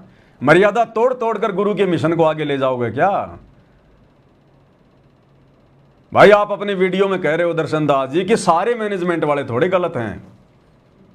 अरे जो गलत हैं उन्होंने तो ये काम करवाया, ये कांड करवाया ना, परशुराम की जयंती में भक्तों को भेजकर। ये अच्छा काम थोड़ी था। तो जो गलत हैं उन्होंने तो किया ना ये। और वो गलत कौन है? सरेआम आ रहा है गुरुजी का बेटा, अब बोल के दिखाओ उसके खिलाफ एक शब्द तू। तो इससे भी ये जाहिर होता है कि तुम लोग काल प्रेरित हो। हाँ, हो सकता है अब मेरे द्वारा इतना जोर देने के बाद हो सकता है तू लाइव आकर थोड़ा बहुत उनके खिलाफ बोल दे, वो बात अलग है। मेरे आज लाइव आने से पहले बोल के दिखाता है एक शब्द भी तू उनके ऊपर, तब मानते तेरे को कि तू सच्चाई के लिए खड़ा है। अपने गुरुजी की आरती उतारी जा रही है, उसका विरोध कर रहा है। अरे कौन से नरक में जाओगे प्राणियों? थोड़ी बहुत तो कम से कम कॉमन सेंस का तो प्रयोग करो, वो भी मर गई। अब ये देखो भाई और बहनों, आरती तो गुरु की उतरेगी और वर्तमान में सत्सेवकों ने शुरू कर दी। आने वाले समय में घर घर में उतरेगी, पूरी दुनिया में उतरेगी। कोई माई का लाल इस परमात्मा के मिशन को रोक नहीं सकता। और ये साध संगति परमात्मा के मिशन का मुख्य हिस्सा है, अहम हिस्सा। अरे इतना तो विचार करो, तुम तो हो ही क्या, तुम लोगों की तो औकात ही क्या है। ये पूरा का पूरा मैनेजमेंट, गुरुजी का बेटा बेटी भाई बंधु रिश्तेदार, इन्होंने एडी से चोटी तक का जोर लगा दिया पवन दास को नीचे बैठाने के लिए, पवन दास को मारने के लिए, सात संगतियों को समाप्त करने के लिए। ये बाढ़ जितना फर्क भी नहीं डाल पाए सात संगतियों में, बाढ़ जितना फर्क भी, क्योंकि हमारे साथ सतगुरु है, गुरुदेव भगवान का आशीर्वाद है। ये उनका मिशन है, पवन दास का मिशन नहीं है। पवन दास तो सेवादार है, एक नौकर है, एक मजदूर है भगवान का इस मिशन में, जैसे मेरे अन्य सत्सेवक भाई बहन अपनी सेवा दे रहे हैं। तो कम से कम इतना तो विचार कर ले। बड़े बड़े मगरमच्छ आ गए लेकिन मछली का बाड़ वाका नहीं कर पाए। तो अब भाई तुम जैसे कौवे क्या उखाड़ लेंगे? कम से कम ये तो विचार कर ले, तू है क्या मैनेजमेंट की तुलना में? जब वो कुछ नहीं कर पा रहे, ना कुछ कर पा रहे, और परमात्मा दिन रात आगे बढ़ा रहे हैं। और अब तो संगत ज्यादा से ज्यादा जुड़ती जा रही है सात संगतियों में। ठीक का समय आ गया भाई, लोगों को भगवान चाहिए, बकवाद नहीं चाहिए। स्प्रिंग को एक हद तक दबाया जा सकता है, लेकिन जिस दिन छोड़ोगे उतनी गति से ऊपर उठेगी। तो अब वो समय आ गया। संगत को बहुत दबा लिया 10 साल से, बहुत संगत को अंधेरे में रखा, पाखंड में रखा, झूठ में रखा। कब तक रखोगे भाई? अंदर से जब गुरुजी का तत्व ज्ञान अंगड़ाई लेगा और जब सात संगति के वीडियो सुनेंगे, जैसे ही लाइट के संपर्क में लाइट आएगी, चचड़ के उठेंगे, तुरंत जागृत हो जाएंगे। रो रहे हैं ये हजारों की संख्या में भाई बहनों ने थालियों के ऑर्डर किए हैं, घर घर में भगवान की आरती शुरू हो गई। ऐसे ही कोई पवन दास की बात मान लेगा क्या? लेकिन यहां पर सत्य है, सत्य। यहां पर ज्ञान आधार है, गुरु का भरपूर आशीर्वाद है, सच्चाई है, सच्चाई। झूठ और पाखंड नहीं है, दोगलापन नहीं है। आंधी की तरह आए, तूफान की तरह भाग गए, ये वाला काम नहीं है सात संगति में। कबीर का मार्ग कठिन है, नहीं कायर का काम, इस पर चले कोई सूरमा या आठों पहर संग्राम। अभी भी समय है।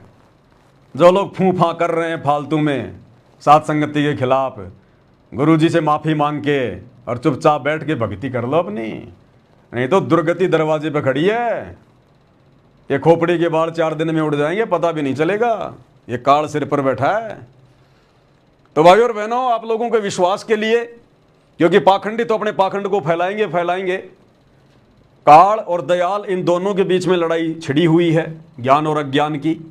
अब काल तो हर प्रकार से यत्न करता है, साम दाम दंड भेद घटिया नीति, जो भी उसके सामने पैतरा आ जाए उसी को अपना लेगा वो। उसको टेंशन हो गई, चिंता हो गई कि भाई जोग जीत ने जो कहा था वो बिल्कुल सत्य हो गया, अब तो ये आत्माएं लेके जाएगा। अब काल सामने तो आता नहीं है, सामने तो प्रकट होता नहीं है, क्योंकि उसका चेहरा बहुत भूंडा है, विकराल है, बुरा है, उसको खुद को शर्म आती है। इसलिए उसने प्रतिज्ञा कर ली कि मैं अपने वास्तविक रूप में किसी को दर्शन नहीं दूंगा, ना किसी के सामने प्रकट होऊंगा। अब वो क्या करेगा? इन जैसे बागी लोगों के घट में बैठकर, क्योंकि मर्यादा इनकी है नहीं, गुरु को भगवान ये मानते नहीं, और गुरु के परिवार वाले ये गुरु को मानुष मानते हैं, सारे काम उल्टे करते हैं। मर्यादा इनकी पहले नहीं थी, मर्यादा तो इनकी गुरु जी के समय से ही छिन्न भिन्न थी। तो काल इनके घट में बैठा हुआ था, बरवाला कांड करवा दिया। और बरवाला कांड से भी बड़े बड़े कुक्रम संगत की मर्यादा तुड़वाने के लिए बरवाला कांड के बाद लगातार ये लोग करते आ रहे हैं। तो काल कुप्रेरणा करके इन लोगों के माध्यम से अपना काम कर रहा है और परमात्मा सत्सेवकों के माध्यम से सत्प्रेरणा करके ये हजारों की संख्या में परमेश्वर ने 4-4, 5-5 घंटे के वीडियो बनवा दिए। अपनी पुस्तकों के ऊपर परमात्मा ने वीडियो बना दिए। पवन दास की औकात है क्या वीडियो बना देगा? और भी होंगे संगत में लाखों भाई बहन, किसी ने बनाया है क्या आज तक? सबके हाथ में पुस्तक हैं, सबने ज्ञान गुरु जी को बराबर दिया है। पवन दास तो 2013 में जुड़ा है, मेरे से 10-10 साल 15-15 साल पहले के लोग जुड़े हुए हैं। एक शब्द भी नहीं निकाल पा रहे गुरु जी के ज्ञान के ऊपर। ज्ञान आधार से बकवास चाहे 4-4 घंटे की कर लो, वो बात अलग है। तो ये गुरु जी की मेहर है, ये गुरु जी का आशीर्वाद है। मैं भी उन्हीं भक्तों में एक भगत हूं, 2 कोटि का जी हूं। मेरी अपनी कोई औकात नहीं है। ये सारे शब्द गुरुदेव भगवान के होते हैं। मालिक जिसको खड़ा करता है, जिसको निमित्त बनाता है, शब्द शक्ति देता है, उसको सद्बुद्धि देता है, उसका मार्गदर्शन करता है परमात्मा, पल पल उसके साथ में रहता है। तभी तो 12 साल से ये पवन दास 2 कोटि का प्राणी, जिसके ना कोई आगे ना कोई पीछे, ना कोई ऊपर ना कोई नीचे, और ये चट्टान की तरह इस मैनेजमेंट के सामने खड़ा हुआ है। हिला तक नहीं पाया ये मैनेजमेंट। तो ये पवन दास की औकात है क्या? ये गुरुदेव भगवान खड़े हैं पीछे आगे, उनके आशीर्वाद से सब कुछ हो रहा है ये। तो भाई आप लोग कितना जोर कर लो, कितना कुछ कर लो, तुम जितना भगतों को भ्रमित करने का प्रयास करोगे, और भगत वैसे भ्रमित होने वाले नहीं हैं।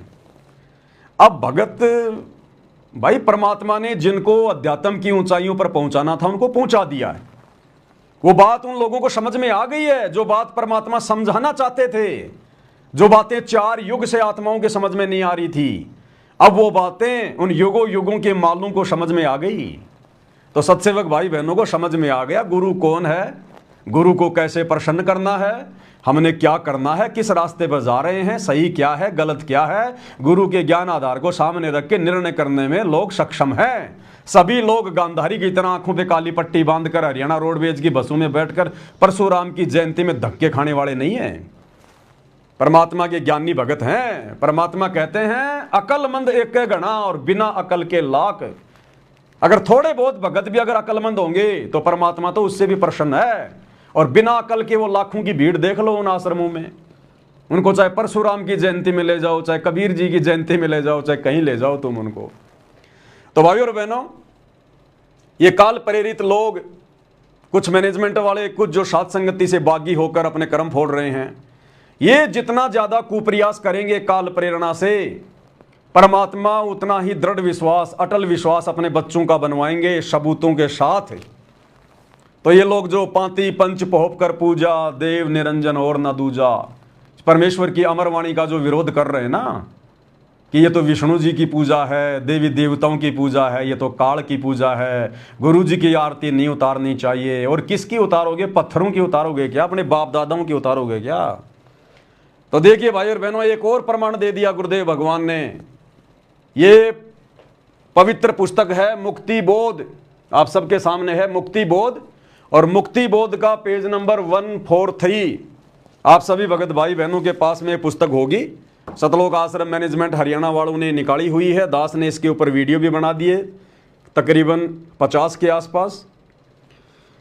तो इस मुक्ति बोध पुस्तक का पेज नंबर 143 है, और नेकी और सम्मन की कथा है। नेकी और सम्मन की कथा 650 साल पहले कबीर परमात्मा गुरु बनकर आए हुए थे, और किसी को नहीं कहते थे मैं भगवान हूं, मैं परमात्मा हूं, जैसे आज नहीं कह रहे किसी को भी।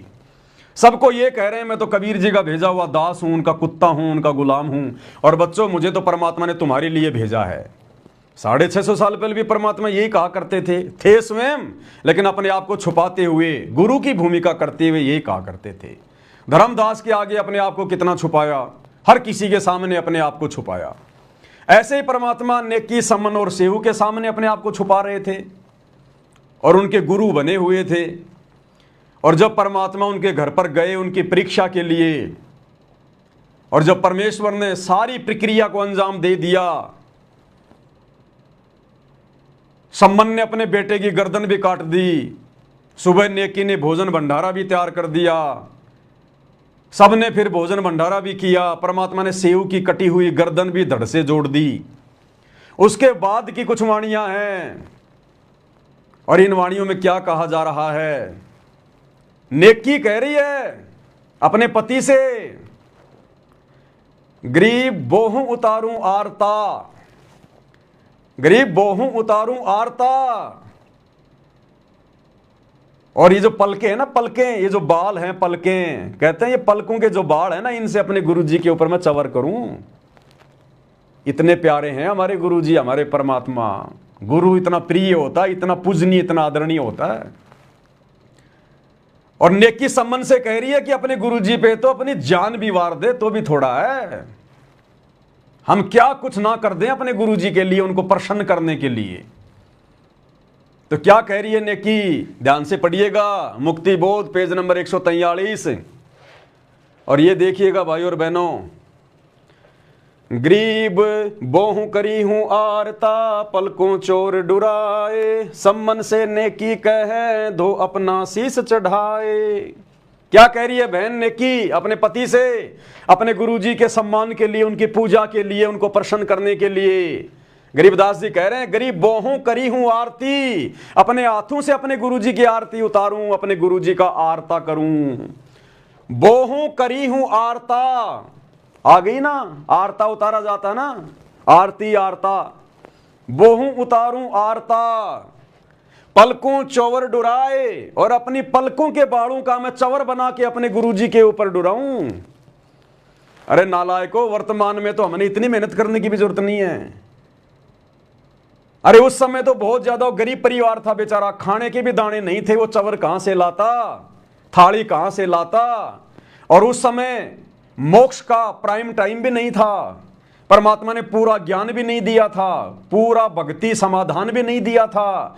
फिर भी वो आत्माएं कह रही हैं कि बोहों करी हूं आरती, मैं अपने हाथों से अपने भगवान की आरती उतारूं, अपने गुरु की आरती उतारूं, उनका आरता करूं।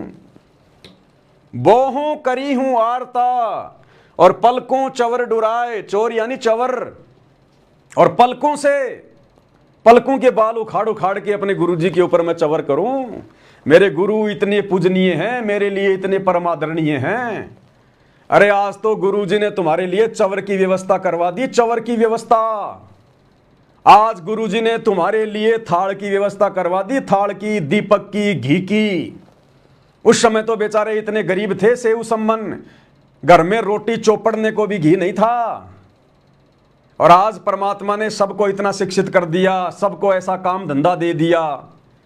आज तो परमात्मा घर घर में दास को प्रेरणा करके, सत्सेवक भाई बहनों को सेवा में लगा के, और घर घर में तुम्हारे पास में घर बैठे और 5 दीपक वाली आरती अपने गुरुजी का आरता उतारने के लिए भिजवा रहे हैं, चंवर भिजवा रहे हैं, अन्य सामग्रियां भिजवा रहे हैं। और फिर भी तुम्हारे खुजली हो रही है कि गुरुजी की आरती नहीं करनी चाहिए, गुरुजी की आरती नहीं करनी चाहिए। ये देखो गुरुजी की आरती की जाती है, चंवर ना मिले तो आंखों के बाल पाड़ पाड़ के गुरुजी का, आंखों के बाल पाड़ने का मतलब है, मतलब इतना प्रिय हमें अपना गुरु है। अगर कभी ऐसी नौबत आ गई तो शरीर का रक्त भी गुरुजी के लिए टपका टपका बहा देंगे उनकी सेवा में। इतना प्रिय गुरु, इतना पूजनीय गुरु, उनके सम्मान में ये बातें कही जा रही हैं। आज तुम्हें आंखों के, ये पलकों के बाल उखाड़ने की जरूरत नहीं है, भगवान ने चंवर बनवा दिए, चंवर। आरती घर घर में भगवान आरती की थाल भिजवा रहे हैं।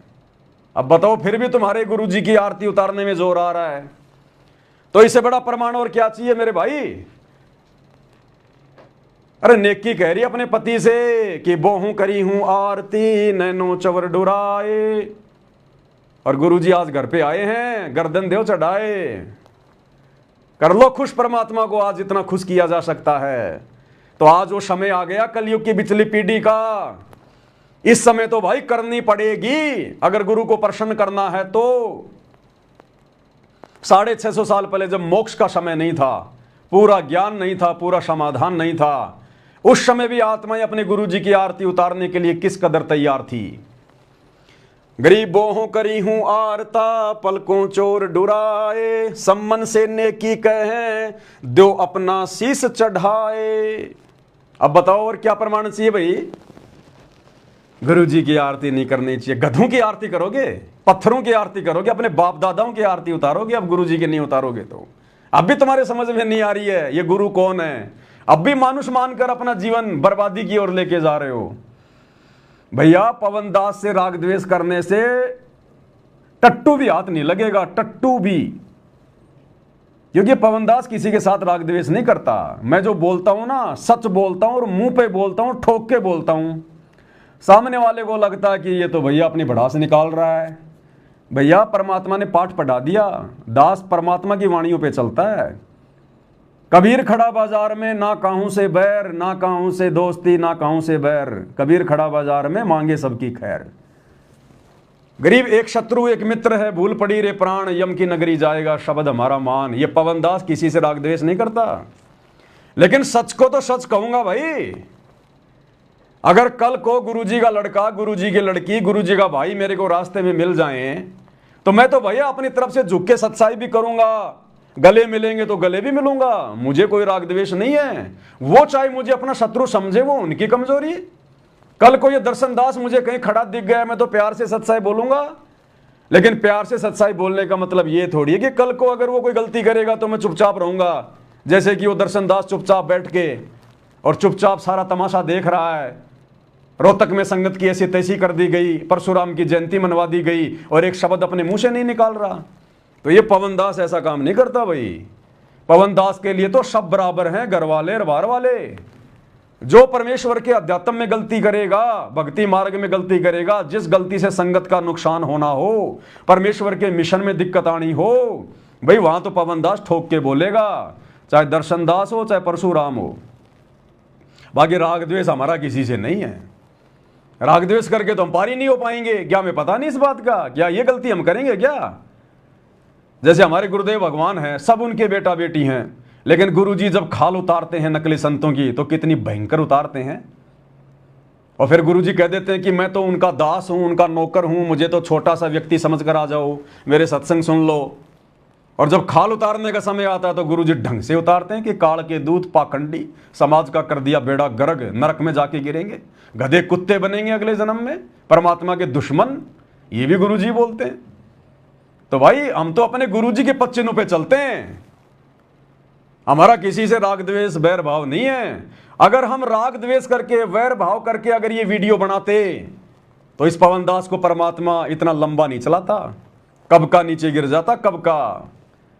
लेकिन भाई हमें पता है, सत्सेवक भाई बहनों को पता है, हमारे गुरुदेव भगवान को पता है, तीसरे को पता हो ना हो हमें कोई लेना देना नहीं है। तो हम प्रथम अपनी भक्ति और मर्यादाओं को बचाते हैं, गुरुदेव के वचनों पे चलते हैं। और जब समय आता है अज्ञान और पाखंड को चोट मारने का तो भाई ढंग से मारते हैं, थोड़े से गण से मारते हैं। फिर परमात्मा कहते हैं कि भैया कबीर मालिक कहते हैं कि कबीरा निकला शिकार पर लेकर तीर कमान, और ज्ञानी ज्ञानी बच गए, कोई मर गए मूर्ख, कुछ ऐसी वाणी है परमात्मा की। तो जो मूर्ख होंगे ना वो तो जड़ मरेंगे इन वीडियो से, इन बातों से। और भाई जो ज्ञानी भगत होंगे ना वो विचार कर लेंगे कि हाँ बात तो बिल्कुल काटे की है, बिल्कुल सही बात है भाई, सही बात है। हमारे भगवान के मार्ग में अगर कोई अज्ञान और पाखंड फैलाएगा, जिस अज्ञान और पाखंड को मिटाने के लिए 12 साल से हमारा भगवान जेल में बैठा है, हम कैसे उस अज्ञानी और पाखंडी का समर्थन कर देंगे? हम कैसे चुपचाप बैठे रहेंगे? चोट करेंगे ढंग से। लेकिन राग द्वेष हमें किसी से नहीं है, ईर्ष्या किसी से नहीं है, शत्रु भाव बिल्कुल भी शौपन में भी नहीं है। तभी तो गुरु जी का आशीर्वाद बरस रहा है, साथ संगतियां निरंतर आगे की ओर बढ़ रही हैं, और ये मौका फिर नहीं मिलेगा, ध्यान रख लेना। ये तो टीचर की दयालुता होती है, जो विद्यार्थियों को थोड़ा मनोबल बढ़ाने के लिए उसको बोलना पड़ता है कि बच्चों भक्ति करो, जहाज के जहाज भर के जाएंगे, करोड़ों की संख्या में पार होंगे, पूरा विश्व पार होगा। टीचर कमजोर से कमजोर बच्चे को भी ये नहीं कहेगा कि तू फेल हो जाएगा। वो कमजोर से कमजोर बच्चे का भी मनोबल बढ़ाने के लिए यही कहेगा कि बेटा कोशिश कर, ट्यूशन कर और थोड़ा जोर लगा, पास हो जाएगा, कोई दिक्कत नहीं है। जबकि टीचर को पता है कि ये लड़का पास नहीं होगा, लेकिन फिर भी टीचर की जिम्मेदारी बनती है उनका मनोबल बढ़ाए। तो इसी प्रकार जो परमात्मा बार बार सत्संगों में कहते हैं ना कि बच्चों सारे के सारे जहाज में बैठ के चलेंगे, शतलोक चलेंगे, अरबों की संख्या में जाएंगे, जहाज के जहाज भर के जाएंगे, कुछ नहीं जाने वाला। सतगुरु क्या बोलता है, कहाँ बोलता है, शब्द सैन सतगुरु की पहचान है, पावे अटल सुहाग रे। सत्संगों से ही सारा निष्कर्ष निकलेगा। दर्शनदास जी कह रहे थे अपनी वीडियो में, थोड़ा सा देखा था मैंने, किसी भगत ने भेजा था इसलिए देखना पड़ जाता, बाकी मैं नहीं अपना दिमाग लगाता इन फालतू की चीज़ों में। कुछ कह रहा था शायद, ऐसी थी कोई सतलोक जाने की बात थी कोई। तो भाई अब आपको गुरुजी का एक वीडियो दिखाता हूं। परमेश्वर ने जो वाणियां बोली है ना, वो झूठी नहीं है, मिथ्या नहीं है। ये वाणियां जो हमारे सिलेबस में परमात्मा ने शामिल की है ना, कि ये संसार विघन की घाटी, कोई निकलेगा बिरला शूर। अगर जहाज के जहाज ही भर के जाने होते, करोड़ों की संख्या में भगत सतलोक जाने होते, तो फिर परमात्मा इन वाणियों को वर्तमान कलयुग की बिचली पीढ़ी में भक्ति सिलेबस से बाहर निकाल देता।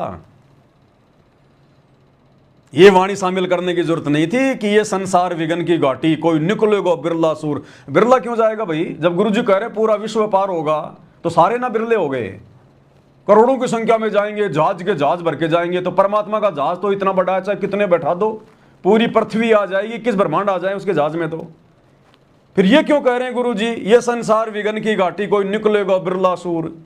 ये नहीं कहना चाहिए। फिर ये संकेत है गुरु के, समझदारी समझते हैं।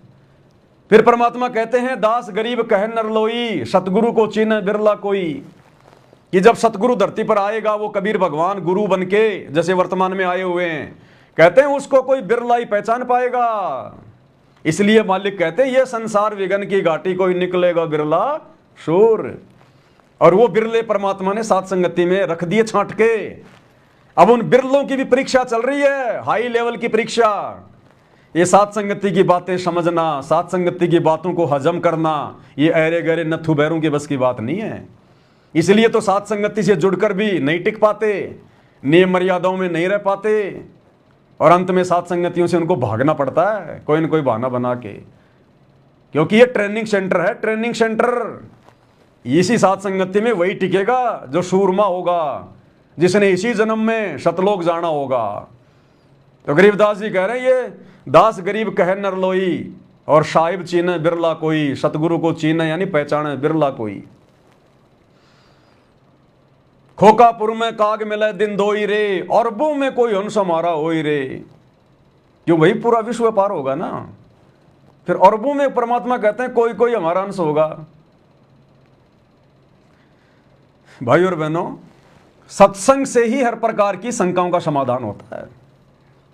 अब आपको यकीन दिलाते हैं गुरुदेव के सत्संग से कि हां, सतलोक में इक्की दुक्की आत्मा ही जा पाती हैं। इक्की दुक्की का मतलब बहुत कम आत्माएं, कलयुग की पिछली पीढ़ी में बहुत कम आत्माएं,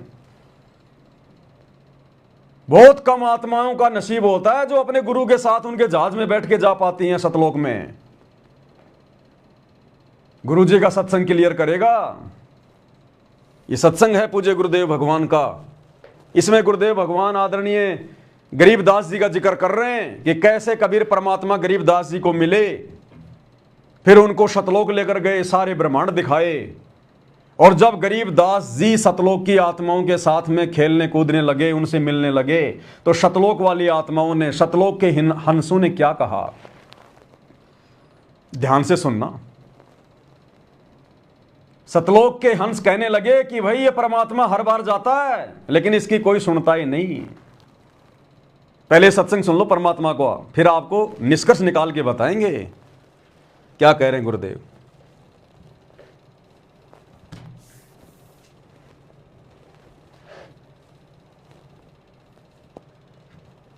गरीबदास जी अचरज में गिर गए और कहा कि भगवान सचमुच आप ही परमात्मा हो। कहा बेटा मैं। गरीबदास जी अचरज में गिर गए और कहा कि भगवान सचमुच आप ही परमात्मा हो। कहा बेटा मैं ही परमात्मा। सो सचितर मैं करूं अपने जन के काज। जब गरीबदास जी से परमात्मा मिले, नीचे आए जिंदा बाबा के रूप में, तो ये नहीं कहा कि मैं भगवान हूं, मैं परमात्मा हूं। और जब उन ग्वालों ने पूछा कि बाबा आप कौन से गांव से आए हो, कहां से आए हो, वहां भी जिंदा बाबा के रूप में कबीर परमात्मा ने अपने आप को छुपाया। अन्यथा वहां छुपाने की क्या जरूरत थी? फिर भी गुरु जी ने अपने आप को छुपाया वहां पर। जब छुड़ाने गए थे गरीबदास जी के पास, कंवारी गाय का दूध पिया था। और क्या कहा जब गांव वालों ने पूछा, ग्वालों ने, कि बाबा आप कहां से आए हो, आपका गांव कहां है? तो परमेश्वर ने कहा 16 शंख पर हमरा तकिया, हम गगन मंडल के जिंदा, और हुक्म हिसाबी हम चल आए, काटन यम का फंदा। हुक्म हिसाबी यानी उस परमात्मा के हुक्म से मैं इस पृथ्वी पर आया हूं, जबकि आए खुद ही परमात्मा थे। फिर भी क्या कह रहे हैं कि मैं तो परमात्मा के आदेश से, उनके हुक्म से आया हूं। हुक्म हिसाबी हम चलाए, काटन यम का फंदा। स्वयं भगवान होते हुए अपने आप को कह रहे मैं तो भगवान के हुक्म से आया हूं। और वही बात आज कह रहे हैं गुरु जी कि मेरे को तो परमात्मा ने भेजा है, स्वयं परमात्मा होते हुए। तो गरीबदास जी तो उनको परमात्मा का भेजा हुआ मान रहे थे। लेकिन जब सतलोक में लेकर गए और वहां जब देखा कि सिंहासन पर एक भगवान बैठा है, परमात्मा बैठा है, और नीचे से गया हुआ जिंदा बाबा अपने दूसरे रूप के ऊपर चवर करने लगा, तो गरीबदास जी को पक्का हो गया कि ये जो बाबा जो मेरे साथ आया ना, जो मुझे लेके आया है जिंदा बाबा, ये यहाँ का नौकर ही है।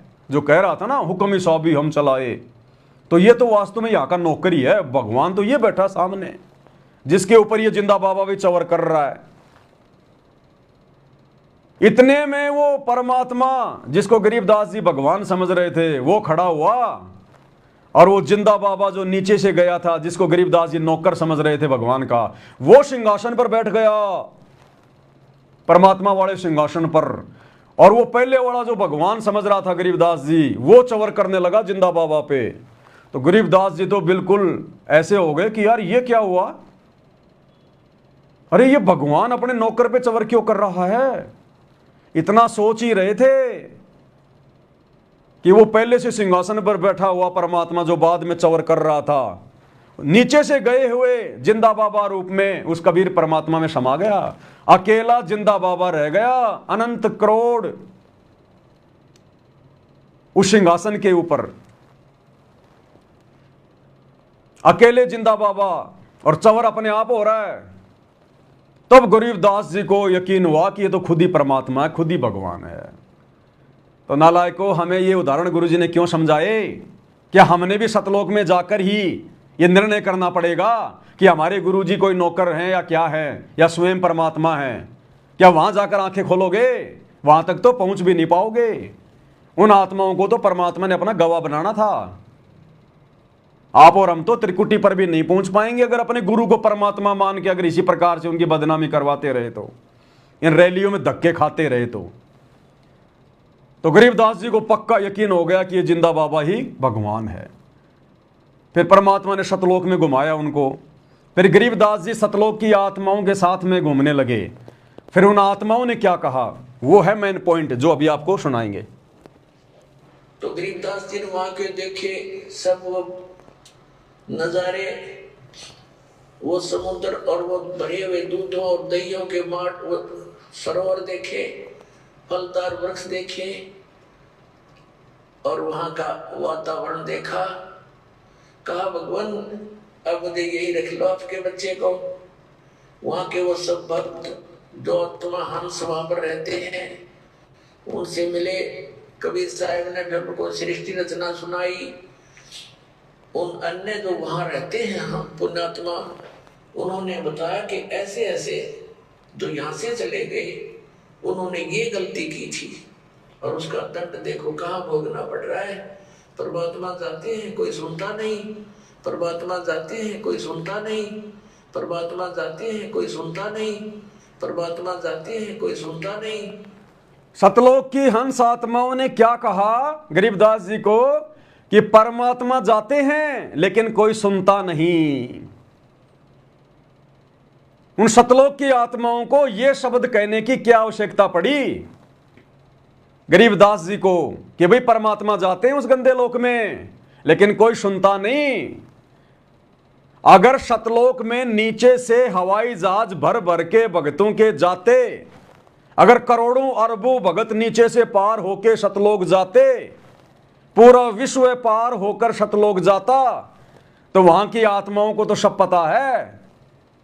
फिर वो आत्माएं ये क्यों बोली गरीबदास जी को कि परमात्मा नीचे जाता है, कोई सुनता नहीं, कोई इक्का दुक्का जाता, इक्का दुक्का। ये संसार विघन की घाटी, कोई निकलेगा बिरला सूर। अरे अगर करोड़ों की संख्या में जाते तो वो सतलोक की आत्माएं गरीबदास जी को ये ना कहती कि परमात्मा जाते हैं लेकिन कोई सुनता ही नहीं।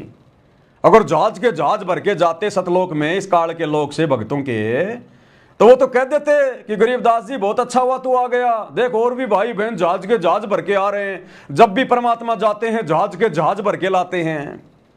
ये सतगुरु के मुख कमल से निकले शब्द हैं। ये परमात्मा है या झूठ का रिंचक भी नहीं होता।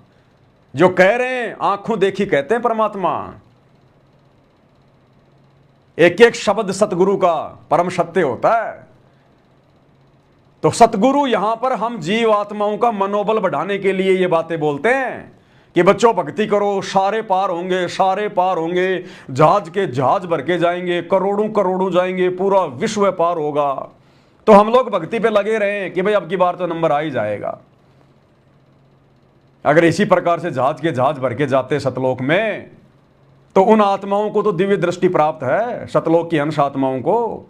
फिर वो गरीबदास जी को ये ना कहते कि परमात्मा जाता है लेकिन कोई सुनता ही नहीं। ये नहीं कहा कि परमात्मा हमें भेजता है, या परमात्मा अपना कोई अवतार भेजता है, या परमात्मा किसी आत्मा को भेजता है। परमात्मा जाते हैं, स्वयं कबीर भगवान ही जाते हैं, जो आज आए हुए हैं सतगुरु रामपाल जी, लेकिन कोई सुनता नहीं है।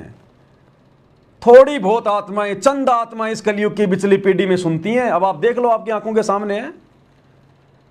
आज सतगुरु रामपाल जी को परमात्मा मान के उनके कितने भगत पूज रहे हैं। बाकी दुनिया तो छोड़ो आप, बाकी दुनिया की तुलना में 8 अरब की जनसंख्या है, 800 करोड़ की। आधा प्रतिशत लोग भी संत रामपाल जी की शरण में नहीं है। अगर 800 करोड़ का आधा प्रतिशत निकालोगे, इतने लोग भी संत रामपाल जी की शरण में नहीं है। और जितने हैं उनमें से मुट्ठी भर लोग केवल गुरु को परमात्मा मान के अभ्यास कर रहे हैं सतलोक जाने का। गुरु की आरती उतार के, गुरु को परमात्मा मान के, ज्ञान आधार से भक्ति करके, गुरु को भोग लगा के प्रयास कर रहे हैं, रिहर्सल कर रहे हैं गुरु को प्रसन्न करने का। तो बताओ, जहाज के जहाज भर के जाने वाले काम हो रहे हैं क्या? पूरा विश्व पार होगा ये काम हो रहा है क्या? इसलिए उन हंस आत्माओं ने कहा, और गुरुदेव ने अपने मुख कमल से उसको प्रमाणित किया। सतलोक की हंस आत्माओं ने कहा कि परमात्मा जाते लेकिन कोई सुनता नहीं। कोई सुनता नहीं। परमात्मा जाते हैं, कोई सुनता नहीं। परमात्मा जाते हैं, कोई सुनता नहीं। उस काल के ही बातों में फंसे पड़े हैं, उसके झूठे सुख में सब वहीं पर व्यस्त हैं। जन्म और मृत्यु और 84 लाख प्रकार के प्राणियों के शरीरों में वो कष्ट उठा रहे हैं। गरीबदास फंसे पड़े हैं, काल की व्यवस्था में सड़ रहे हैं। परमात्मा की बात कोई सुनता नहीं। कहां सुन रहे हैं? देख लो, ये परशुराम की जयंती मनाने पहुंच गए, सुन रहे हैं अपने भगवान की। कौन सा दिन कहा गुरुजी ने किसी राजनेता की रैली में जाने के लिए, परशुराम की जयंती में जाने के लिए, किसी की भी जयंती में जाने के लिए कोई आदेश है गुरुजी का? 30 साल से किसी सत्संग में कहा, किसी को आदेश दिया? नहीं मान रहे ना परमात्मा की। तो वो सतलोक की आत्माएं सही तो कह रही हैं कि परमात्मा जाता है, कोई सुनता नहीं। तो चंद आत्माएं सुनने को तैयार हुई है, जिन आत्माओं को गुरुजी ने युगों युगों से ट्रेनिंग दी है। आप और हम सत्सेवक भाई बहन कोई आज के नहीं है। ये गधे कुत्ते के शरीर से आए हुए हैं सतलोक आश्रम वाले, ये भगत जो इन आश्रमों में जा रहे हैं, तभी तो इनकी बुद्धि में नहीं आ रही बात है। ये तत्व ज्ञान ऐसे समझ में नहीं आता। जो अभी ताजा ताजा 84 लाख योनियों से आते हैं ना, वो गुरु की बातों को सीरियस नहीं लेते। वो गुरु को परमात्मा नहीं मान सकते हृदय से। जुबान से तो बोल देंगे सतगुरु रामपाल जी भगवान की जय, भगवान की जय, और 2 मिनट में भगवान की फिर बेइज्जती भी करवा देंगे रैलियों में जा जाके, परशुराम की जयंती मना के। तो ये 84 लाख योनियों से आए हुए प्राणी है ज्यादातर। और जो थोड़ी बहुत कोई अच्छी आत्मा होगी, वो गुरु जी के हिसार जेल से बाहर आने से पहले पहले समझ जाएगी और साथ संगति से जुड़ जाएगी। और आप और हम वो विशेष आत्मा है परमात्मा की। गरीब साधु सेती मस्करी चोरा नाल खुशाल, और मल अखाड़ा जीतेंगे युगन युगन के माल। युगों युगों से यह परमात्मा आप और हमें मनुष्य जन्म देता हुआ आ रहा है, आप और हमको अपनी शरण में लेकर भक्ति कर जो ये है ये करवाता हुआ आ रहा है। ये रिहर्सल परमात्मा आप और हमारे से करवा रहा है। तब आज जाके हमारे ये भगवान समझ में आया है, तब आज संगत में जाके दो फाड़ हो गए, दो पार्ट हो गए कि भैया हम तो काल की व्यवस्था में नहीं सड़ेंगे, हम तो देखा देखी में नहीं चलेंगे, हम तो गुरुजी के तत्व ज्ञान पे चलेंगे। भाई हम तो गुरुजी के आदेश को फॉलो करेंगे, जो सत्संग रूपी आदेश है, या गुरुजी आमने सामने होके आदेश देंगे। और इस परीक्षा के समय में तो भैया हम वो करेंगे जो बिल्कुल हमें उचित लगेगा, क्योंकि परीक्षा के समय में टीचर की बात भी नहीं मानी जाती है।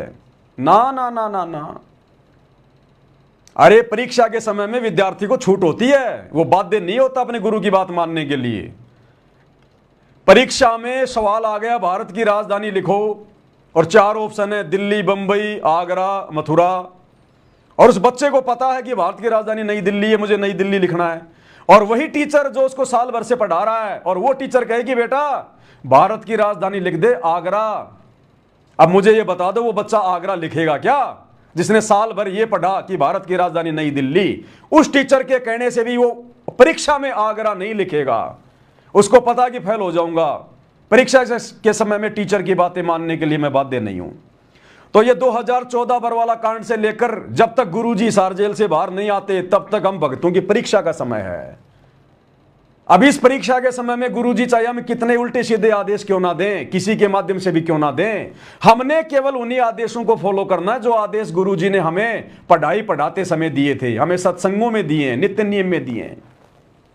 यह है मेन पॉइंट। हम बाध्य नहीं है वर्तमान में गुरुजी के किसी भी आदेश को मानने के लिए, फॉलो करने के लिए। परमात्मा ने तत्व ज्ञान दे दिया, मनुष्य शरीर है, बुद्धि विवेक दे दिया, और ऊपर से खुद गुरुजी कह रहे हैं बार बार, बच्चों तुम्हारी अग्नि परीक्षा चल रही है। तो ये परीक्षा का समय है ना हमारा, तो परीक्षा के समय में हम गुरु के उन आदेशों को भी मानने के लिए बाध्य नहीं है जो आदेश गुरुजी के ही ज्ञान के खिलाफ हों। अब देख लो ये मूर्खों की भीड़, इनको तो गुरु आदेश भी नहीं दे रहा, गुरु के नाम पे गुरु का परिवार इनको भ्रमित कर रहा है, और ये भ्रमित हुए जा रहे हैं। तो ये जहाज में बैठकर जाने के योग्य है क्या? इसलिए परमात्मा कहते हैं ये संसार विघन की घाटी कोई निकलेगा बिरला सूर।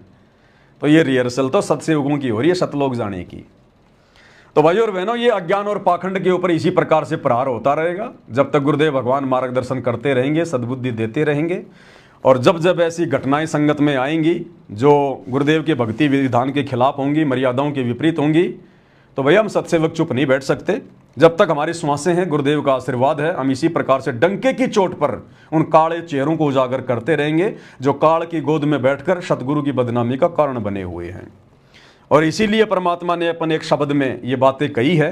ये पवित्र पुस्तक है सतगुरु महिमा शब्द संग्रह, जो गुरुदेव के आशीर्वाद से छपवाई गई है और सत्सेवक भाई बहनों को डाक के द्वारा घर घर भेजी जा रही है, जिसमें गुरुदेव के सभी शब्द हैं। इस शब्द पुस्तिका में सतगुरु शब्द महिमा के अंदर शब्द है निरंजन धन तेरा दरबार, शब्द नंबर 49 है, पेज नंबर 132। अब यही तो परमेश्वर ने समझाया हमारे को, इस काल लोक का झंझट का सारा सिस्टम। निरंजन धन तेरा दरबार, जहां पर तनिक न न्याय विचार। निरंजन धन तेरा दरबार, जहां पर तनिक न न्याय विचार। जरा भी न्याय विचार नहीं है, संसार में तो है ही नहीं, दुनिया में तो है ही नहीं, अरे इन आश्रमों में भी जरा भी न्याय विचार नहीं है। सरेआम जिस गुरु ने भक्ति और मर्यादा बचाने के लिए दिन रात एक कर दी, 2-2 बार की जेल, 12 साल से जेल में, आज उसी गुरु की छाती पर पैर रखकर लात मारकर और उनके भक्तों की मर्यादा तोड़वाई जा रही है कोई न्याय विचार? इस काल ने ऐसा आडंबर फैला दिया, ऐसा पाखंड रच दिया कि जाओ जोग जीत संसारा, जीव न माने का तुम्हारा। आज इतना उल्टा ज्ञान में रंग दिया इन आश्रम वालों को इस काल ने, अपने ही गुरु के वचनों को संगत भूल गई और गुरु की उल्टी बदनामी करवा रही है। निरंजन धन तेरा दरबार, जहां तनिक ना न्याय विचार। वैश्या ओडे मुल मुल खासा, गल मोतियों के हार। जो पाखंडी हैं, आडंबर को बढ़ावा देने वाले हैं, झूठे हैं, फरेबी हैं, काल प्रेरित हैं, वो तो मौज कर रहे हैं संगत के ज्योति पाठ और दान पर। काल के पक्ष में खड़े होकर गुरु की बदनामी करवा रहे हैं। तो कहते हैं इस काल के लोक में वैश्या ओढ़े मूल मूल खासा, गल मोतियों के हार, पतिव्रता को मिले न खादी, वो सूखा निरस आहार, निरंजन धन तेरा दरबार, निरंजन धन तेरा दरबार, जहां पर तनिक न न्याय विचार। संगत में तनिक भी न्याय विचार नहीं है, कॉमन सेंस भी मर चुकी है आश्रमों से जुड़ी हुई संगत की। भाई पाखंडी की पूजा जग में संत को कहें लबाड़। इन आश्रमों में इन पाखंडियों की पूजा हो रही है, मैनेजमेंट वालों की, गुरुजी के बेटा बेटी भाई बंधु रिश्तेदारों की। अरे इन मैनेजमेंट वालों के गुरुजी के ज्ञान विरुद्ध आदेशों को सत्य मानकर और तुरंत थैला उठा के दौड़ लेना इनकी पूजा करने में आता है। गुरु को तजे भजे जो आना, ता पशुओं को फोकट ज्ञाना। तो परमात्मा कहते पाखंडियों की पूजा जग में संत को कहें लबाड़। और ये संत भगत बेचारे साथ संगति में दिन रात गला फाड़ फाड़ के थूक बिलो रहे हैं कि मर्यादा मत तोड़ो, मर्यादा मत तोड़ो, अग्नि परीक्षा का समय है, बाद में रोगे। तो हमारे को तो पाखंडी कह रहे हैं, गुरुद्रोही कह रहे हैं। भाई बहनों, ये परमात्मा के शब्द हैं, ये देश काल और परिस्थिति के अनुसार हर जगह सेट होते हैं। ये ना सोचना खाली नकली संतों के लिए कहा गुरुजी ने। अरे हम भी तो संत भगत ही हैं, ये आश्रम वाले भी तो संत भगत ही हैं, ढोंग तो भक्ति का कर रहे हैं। तो ये पाखंड करेंगे तो क्या ये शब्द इनके ऊपर फिट नहीं होगा क्या? तो इन पाखंडियों की तो पूजा हो रही है, बढ़िया संगत इनके ऊपर कुर्बान हो रही है, और ये जम के संगत की मर्यादा तुड़वा रहे हैं, काल का भोजन बना रहे हैं। भाई पाखंडी की पूजा जग में संत को कहें लबाड़, अज्ञानी को परम विवेकी, ज्ञानी को मूड गवार, निरंजन धन तेरा दरबार, निरंजन धन तेरा दरबार, जहां पर तनिक न न्याय विचार। इन अज्ञानियों को जो एक छोटी सी टिकट प्राप्त करने के लिए अपनी भक्ति की ऐसी तैसी करने में लगे हुए हैं, गुरुजी के नाम पर कीचड़ उछाल रहे हैं, इनकी तो पूजा हो रही है, इनको तो परम विवेकी परम ज्ञानी। और जो बेचारे दिन रात ज्ञान देने में लगे हुए हैं, ये भक्ति कर लो, मर्यादा बचा लो, गुरु को परमात्मा मान लो, घर को आश्रम बना लो, मरोगे नहीं। उनको कह रहे हैं तो लबाड़ है, लबाड़, मूड गवार। कह कबीर सुनो भाई साधो, या सब उल्टा व्यवहार, कहें कबीर सुनो भाई साधो, या सब उल्टा व्यवहार, साचों को तो झूठा बतावें, इन झूठों का एतबार, निरंजन धन तेरा दरबार, निरंजन धन तेरा। परमात्मा कहते हैं हे ज्योति निरंजन, धन है तेरा 21 ब्रह्मांड, तेरा ये दरबार। तूने ऐसी भांग पिला दी इन लोगों को, मेरे भक्तों को भी नहीं छोड़ा तूने, मेरे भक्तों को भी तूने अनतोली भांग पिला दी। 30 साल से मैंने दिन रात एक कर दी, गला फड़वा लिया, उनके लिए जेल में जाके बैठ गया, लेकिन मेरे से ज्यादा तेरी बातों को महत्व दे रहे हैं। मैंने कहा कि भक्तों का राजनीति से कोई लेन देन नहीं, हमने किसी की जयंती नहीं मनानी है, आंखों पर काली पट्टी बांध के नहीं चलना, देखा देखी में नहीं चलना। कहे कबीर सोई जन मेरा, जो नीर खीर का करे निबेरा। तो परमात्मा सोच रहे हैं कि नालायकों, मेरी तो एक भी बात नहीं मान रही है, मेरे भगत होकर और काल तेरी सारी बातें मान रहे हैं। एक छोटा सा विधायक बनने के लिए, एक छोटी सी टिकट प्राप्त करने के लिए राजनेताओं के तलवे चाटने में लगे हुए हैं। बताओ भाई और बहनों, ये कैसे त्रिकुटी की परीक्षा में पास होंगे? अरे जब यहां पर ये लोग एक छोटी सी टिकट प्राप्त करने के लिए राजनेताओं के तलवे चाट सकते हैं, तो त्रिकुटी पर अगर काल ने इनको अगर विष्णु का पद देने का लालच दे दिया, ब्रह्मा जी का पद देने का लालच दे दिया, तो ये आगे सरकेंगे क्या? ये तो वही घुटने टेक के बैठ जाएंगे, बस जी हमें तो यही चाहिए था। जो यहां एक छोटी सी टिकट के लिए मर रहे हैं, देख लेना ये चुनाव लड़ेंगे भाई और बहनों। ये नेतागिरी इसीलिए हो रही है, सफेद कपड़े पहन पहन के। ये गौशालाओं में दान देना, धर्मशालाएं बनवाना, जा जाके गरीबों को भोजन बांटना, फालतू में। वो गरीब नहीं है। दास आने वाले समय में आपको वीडियो दिखाएगा, जिस घर में ये भोजन देने गए ना, उस घर में टाइल लगी हुई है, टाइल। बेड पे सोते हैं वो, टीवी देख रहे हैं, उनके रसोई में देखना 20-20 कटोरियों, 20-20 गिलास ऐसे डिजाइन से लगाए हुए हैं। वो भिखारी हैं, वो गरीब हैं। वो जबरदस्ती आने वाले समय में वोटों की भीख मांगने के लिए कि जी हमने आपको आटा दिया था, हमें तो वोट दे ही देना। इसलिए ये लोग अपने सारी मर्यादाओं की धज्जियां उड़ा रही है। भाई और बहनों, ऐसा ही होता है जब ये परमात्मा इस लोक में आता है, ऐसा ही होता है। इसलिए तो रोते हैं गुरु जी सत्संगों में, ये परम संत इसीलिए तो सत्संगों में रोता है, यही सोच सोच के कि देखो इन गधों को अपना हित भी नहीं सूझ रहा, इनको अपना आत्म कल्याण भी दिखाई नहीं दे रहा। गधे कुत्ते बनना मंजूर, लेकिन काल की व्यवस्था से बाहर नहीं निकलेंगे। ऐसा ही होता भाई और बहनों, काल प्रेरणा ऐसी होती है। भाई जो गुरु वचन पर डट गए कट गए फंद 84 के। तो भाई गुरु वचन पर तो केवल सत्सेवक भाई बहन टिके हुए हैं, और भाई जब तक श्वास है टिके रहेंगे। गुरु का आशीर्वाद है तो टिके रहेंगे। गुरु के आशीर्वाद बिना, उनकी पावर बिना, उनकी रजा बिना हमारी भी औकात नहीं कि हम भी टिक सकें। इसलिए गुरु को प्रसन्न करना, गुरु का आशीर्वाद प्राप्त करना, गुरु की विशेष मेहर प्राप्त करना अति आवश्यक है। यह अग्नि परीक्षा का समय है। एक छोटी सी गलती बने बनाए खेल को बिगाड़ देगी। जैसे एक छोटी सी माचिस की तिल्ली पूरे गांव को आग लगा सकती है, इस प्रकार वर्तमान में इस महाअग्नि परीक्षा के समय में ज़्यादा समय नहीं बचा है, 2-2.5 साल का समय है, 2028 तक का खेल है ये। जब तक गुरुजी जेल से बाहर नहीं आते हैं तब तक हमारी अग्नि परीक्षा है। और ये काल भाई साहब हर प्रकार से परेशान करेगा, ये दबाव भी डालेगा, डराएगा, धमकाएगा, मर्यादा तोड़वाएगा, मन में सौ शंकाएं पैदा करवाएगा। इसीलिए तो भगवान ने पिछले 8-10 वर्षों से सात संगति को खड़ा करके अपने बच्चों को दिन रात ये खीर खिलाई है। दास जैसे कुछ भक्तों को प्रेरणा करके परमात्मा दिन रात वीडियो बनवा रहे हैं ज्ञान आधार से। जा जाकर सात संगतियों में वीडियो बनाए, पुस्तकों पे वीडियो बनाए, सत्संगों पे वीडियो लाइव आके भगत भाई बहनों को दृढ़ कर रहे हैं। तो काल को तो चिंता है, काल तो विरोध करवाएगा ना, और अपनों से विरोध करवाएगा। पहले सात संगति में जोड़ेगा, 2-4-5 महीने रहेंगे, 1-2 साल रहेंगे, फिर उनकी वो दाढ़ यहाँ पर गलती नहीं है, वो मर्यादा उनसे निभाई नहीं जाती कि और ऐसी ऐसी मर्यादा। फिर वो सात संगति में कोई ना कोई बहाना करके फिर वो बागी हो जाते हैं, फिर वो थूक विलोते हैं, फालतू में अपने कर्म फोड़ते हैं, लेना है देना दो, अपना खुद का सत्यानाश कर लेते हैं। तो भैया ये भक्ति मार्ग है, जहां पर सत्यता होगी वहां पर काल की तो एंट्री होगी होगी। तो ये काली प्रेरणा है जो सात संगतियों का विरोध कर रहे हैं, और दूसरी तरफ उन आश्रमों में काल प्रेरणा है जो अपने गुरुजी की मर्यादाओं की धज्जियां उड़ा के सारे मर्यादा विरुद्ध कर्म कर रहे हैं।